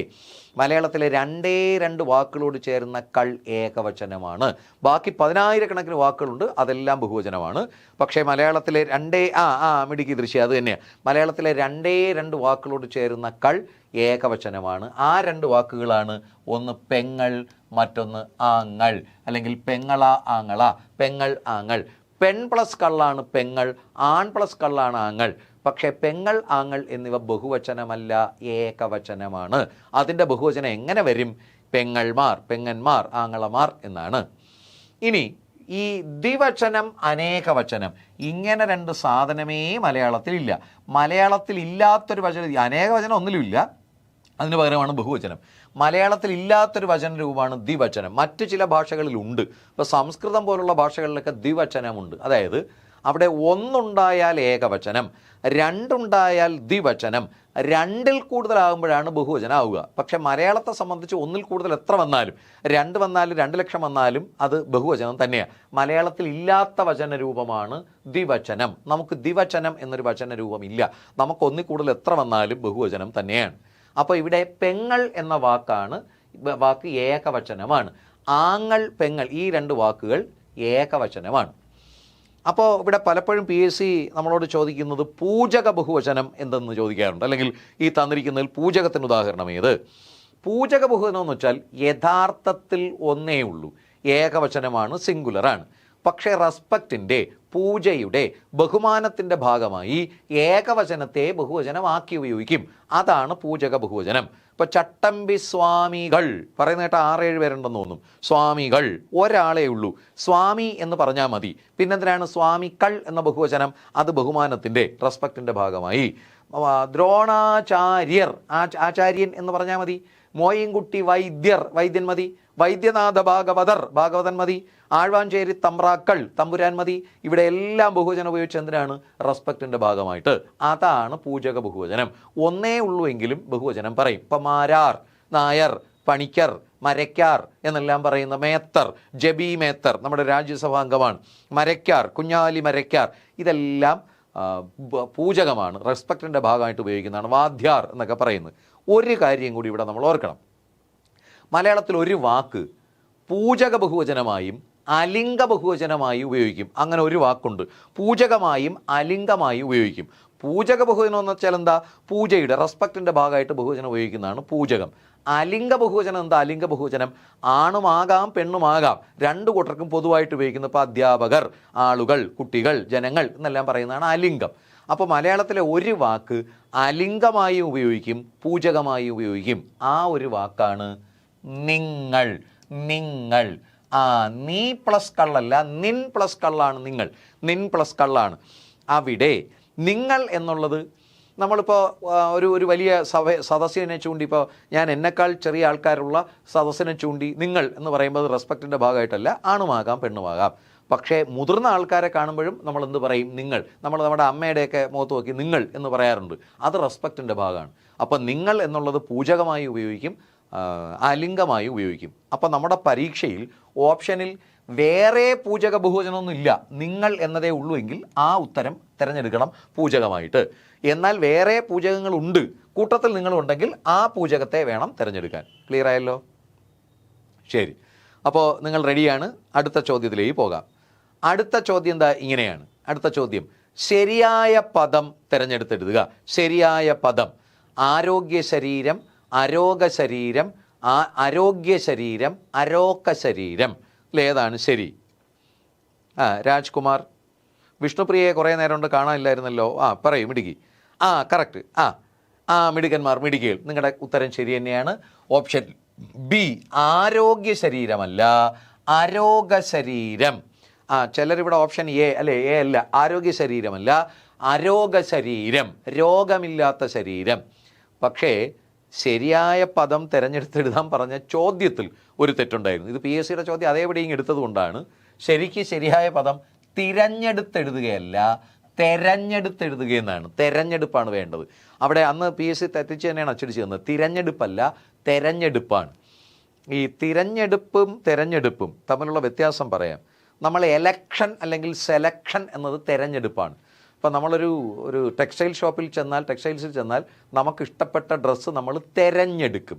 അതായത് അവിടെ കുറേ വെച്ചിട്ടുണ്ട്, അതിൽ നിന്ന് ഇഷ്ടപ്പെട്ടത് സെലക്ട് ചെയ്യും, തിരഞ്ഞെടുക്കും. അല്ലെങ്കിൽ ഇപ്പോൾ എലക്ഷൻ നമ്മൾ പറയുന്ന വോട്ടിട്ട എലക്ഷൻ, അതും തെരഞ്ഞെടുപ്പാണ്. കുറച്ച് പേരെ പാനലുണ്ട്, നമ്മൾ തിരഞ്ഞെടുക്കും. ഇനി എന്താണ് തിരഞ്ഞെടുപ്പ്? അത് തിരഞ്ഞു നോക്കി കണ്ടുപിടിക്കുന്നതാണ്. ഇപ്പോൾ എൻ്റെ പണം വന്ന വഴിയിൽ എൻ്റെ പണം നഷ്ടപ്പെട്ടു, പണം കണ്ടില്ല. ഞാൻ എന്ത് ചെയ്യും? ഞാൻ വന്ന വഴിയിലൂടെ തിരഞ്ഞു പോകും, എന്നിട്ട് തിരഞ്ഞു നോക്കി കണ്ടെടുക്കും. അതാണ് തിരഞ്ഞെടുപ്പ്. ഇതല്ല, തെരഞ്ഞെടുപ്പാണ്. തന്നിരിക്കുന്നത് തിരഞ്ഞെടുക്കുക. അപ്പോൾ ഇവിടെ ശരി ഉത്തരം ഓപ്ഷൻ ബി, അരോഗ ശരീരം. രോഗമില്ലാത്ത ശരീരം. ആരോഗ്യ ശരീരമോ അരോഗ്യ ശരീരമോ അരോഗ ശരീരമോ ഒന്നുമല്ല, അരോഗ ശരീരം. അതുപോലെ തന്നെയാണ് അരോഗ ദൃഢഗാത്രൻ എന്നാണ്. ആരോഗ്യമല്ല, അരോഗ ദൃഢഗാത്രൻ.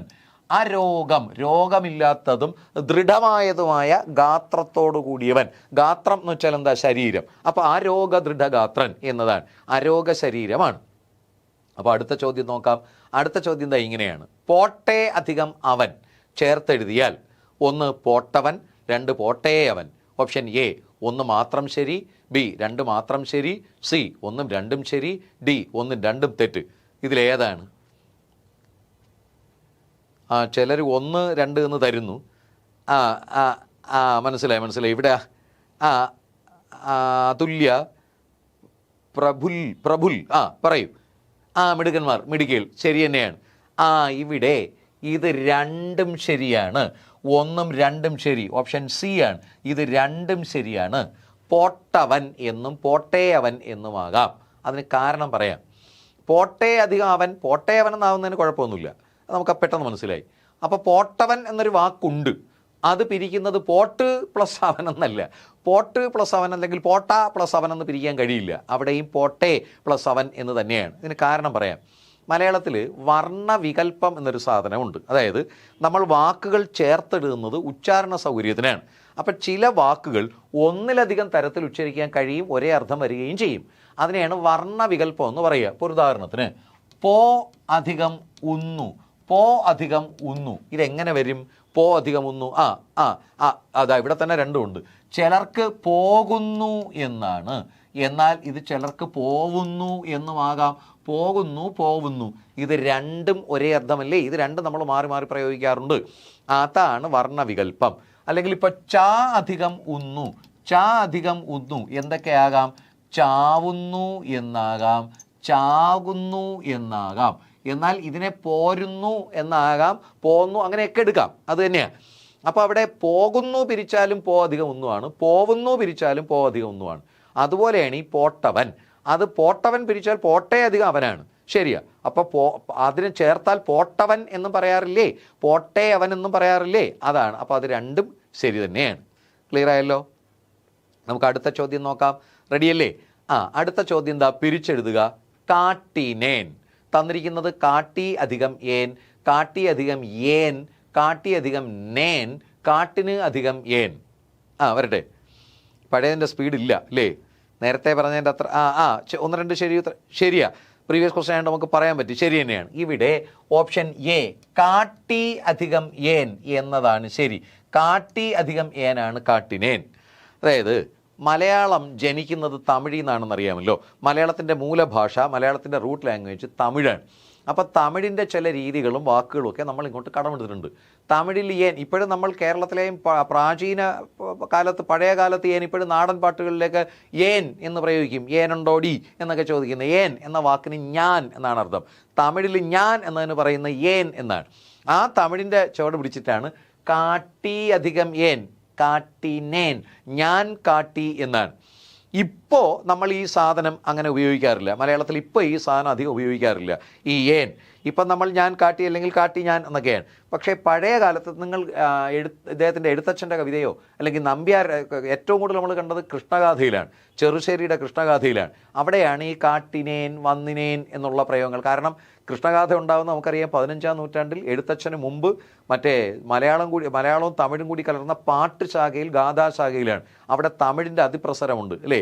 ചെറുശ്ശേരിയുടെ കവിതയിൽ തമിഴിൻ്റെ അതിപ്രസരമുണ്ട്. ചെമ്മേ, ചാരു എന്നൊക്കെ അദ്ദേഹം പ്രയോഗിച്ചു കളയും. അതുപോലെയാണ് ഈ കാട്ടിനേൻ, പോയിനേൻ തുടങ്ങിയവ. അപ്പോൾ ഇത് തമിഴിൻ്റെ രീതിയിൽ നമ്മൾ എടുത്താണ്. ഇപ്പം നമ്മളത് ഉപയോഗിക്കാറില്ല. പക്ഷേ ഈ പ്രാചീന കാലത്ത് ഈ വാക്കുണ്ട്, കാട്ടി അധികം ഏൻ, അതാണ് കാട്ടിനേൻ. അപ്പോൾ നമുക്ക് അടുത്ത ചോദ്യത്തിലേക്ക് കിടക്കാം. ആ ചോദ്യം ഇങ്ങനെയാണ്. തെറ്റില്ലാത്ത വാക്യം തിരഞ്ഞെടുത്തെഴുതുക. അവിടെയും തിരഞ്ഞെടുത്തെന്നാണ് തന്നത്. തെറ്റില്ലാത്ത വാക്യം തിരഞ്ഞെടുത്തെഴുതുക. ഭാരതീയർ എല്ലാവരും സ്നേഹോദര ഭാവത്തോടു കൂടി വർത്തിക്കണം. ഭാരതീയർ എല്ലാവരും സ്നേഹാദര ഭാവത്തോടു കൂടി വർത്തിക്കണം. ഭാരതീയർ എല്ലാവരും സ്നേഹോദാര ഭാവത്തോടു കൂടി വർത്തിക്കണം. ഭാരതീയർ എല്ലാവരും സ്നേഹ ഉദാരോ ഭാവത്തോടു കൂടി വർത്തിക്കണം. ഇതിൻ്റെ ശരി ഉത്തരം ഏതാണ്? ഏതാണ് രാജശ്രീ, അതുല്യ? വരട്ടെ. കറക്റ്റ്. പ്രണവ് ഒന്ന് നോക്കണേ. ശരിയാണ്. ഇവിടെ ശരി ഉത്തരം ഭാരതീയരെല്ലാവരും സ്നേഹാദരഭാവത്തോടുകൂടി, ഓപ്ഷൻ ബി, സ്നേഹാദരഭാവത്തോടുകൂടി വർത്തിക്കണം. നമുക്ക് പെട്ടെന്ന് തോന്നുന്നു സ്നേഹോദരഭാവത്തോടുകൂടി. അല്ല, സ്നേഹോദരം എന്ന് വെച്ചാൽ സ്നേഹവും ഉദാരവും എന്നാണ്. സ്നേഹോദരമല്ല, സ്നേഹത്തോടും ആദരവോടും കൂടി വർത്തിക്കണം. അതാണ് ഭാരതീയരെല്ലാവരും സ്നേഹാദര ഭാവത്തോടു കൂടി വർത്തിക്കണം. സ്നേഹോദരമല്ല. ഇനി സ്നേഹാധാരം തെറ്റാണ്. അതുപോലെ സ്നേഹ ഉദരോഭാവം എന്ന, ഉദരം എന്ന വാക്കിന് വയറെന്നാണ് അർത്ഥം. സ്നേഹ ഉദരോഭാവമല്ല. അപ്പോൾ ഭാരതീയരെല്ലാവരും സ്നേഹാദര ഭാവത്തോടു കൂടി വർത്തിക്കണം എന്നതാണ് ശരി. സ്നേഹവും ആദരവും കലർന്ന ഭാവം, അതാണ് സ്നേഹാദരഭാവം. ഓക്കെ, നമുക്ക് അടുത്ത ചോദ്യം കൂടി നോക്കാം. അടുത്ത ചോദ്യം ഇങ്ങനെയാണ്. No action seems to be called for on our part. ഇതിന് യോജിച്ച മലയാള വിവർത്തനം എടുത്തെഴുതുക. No action seems to be called for on our part. നമ്മുടെ ഭാഗത്ത് നിന്ന് എടുത്ത നടപടി ഉചിതമായി തോന്നുന്നില്ല, നമ്മുടെ ഭാഗത്ത് നിന്ന് പ്രവൃത്തി എടുക്കാൻ വിളിച്ചതായി കാണുന്നില്ല, നമ്മൾ ആവശ്യപ്പെട്ടതിനൊരു പ്രതികരണം ഉണ്ടായതായി കാണുന്നില്ല, നമ്മുടെ ഭാഗത്ത് നിന്ന് എന്തെങ്കിലും നടപടി എടുക്കേണ്ടതായി തോന്നുന്നില്ല. നിങ്ങളുടെ ഉത്തരം വരട്ടെ. ഒരുപാട് പേര് ശരി ഉത്തരം, ശരി തന്നെയാണ്. ഓപ്ഷൻ ഡി, അത് തന്നെയാണ് ഓപ്ഷൻ ഡി. നമ്മുടെ ഭാഗത്ത് നിന്ന് എന്തെങ്കിലും നടപടി എടുക്കേണ്ടതായി തോന്നുന്നില്ല, അതാണ് no action seems to be called for on our part. ഇത് ഇവിടെ പദാനുപദ തർജ്ജമയാണ്. ചില സമയത്ത് അതിന് തുല്യമായ ശൈലിയോ മറ്റോ ചോദിക്കാറുണ്ട്. അപ്പോൾ ഇതിപ്പോൾ അങ്ങനെയല്ല, ഇത് പദാനുപദ തർജ്ജമയാണ്. No action seems to be called for on our part. നമ്മുടെ ഭാഗത്ത് നിന്നും എന്തെങ്കിലും നടപടി എടുക്കേണ്ടതായി തോന്നുന്നില്ല. ഓക്കെ, അപ്പോൾ ഇന്ന് നമ്മൾ ഏതാണ്ട് എല്ലാ ചോദ്യമാതൃകയും ചേർത്തെടുത്ത് പിരിച്ചെടുത്ത് പര്യായം, വിപരീതം, വാക്യശുദ്ധി, ഒറ്റപ്പദം, അങ്ങനെയുള്ള ഏതാണ്ട് എല്ലാ ചോദ്യമാതൃകയും ചർച്ച ചെയ്തതാണ്. അത്തരം ചോദ്യങ്ങൾക്കൊക്കെ നിങ്ങൾക്ക് ഇനിയും ഉത്തരം എഴുതാൻ കഴിയുമെന്ന് കരുതുന്നു. അപ്പോൾ ഇന്നത്തെ ക്ലാസ് നിങ്ങൾക്ക് ഉപയോഗപ്രദമായി കാണുമെന്ന് കരുതുന്നു. നമുക്ക് വരാനിരിക്കുന്ന പരീക്ഷയിൽ ഇത്തരം ചോദ്യങ്ങൾ തന്നെ ചോദിക്കുകയും നമുക്കതിൻ്റെ ഉത്തരങ്ങളെല്ലാം എഴുതുവാനും മാർക്ക് നേടാനും സാധിക്കട്ടെ എന്ന് നമുക്ക് പ്രതീക്ഷിക്കാം. എല്ലാവർക്കും എല്ലാ വിജയാശംസകളും നേരുന്നു. Thank you.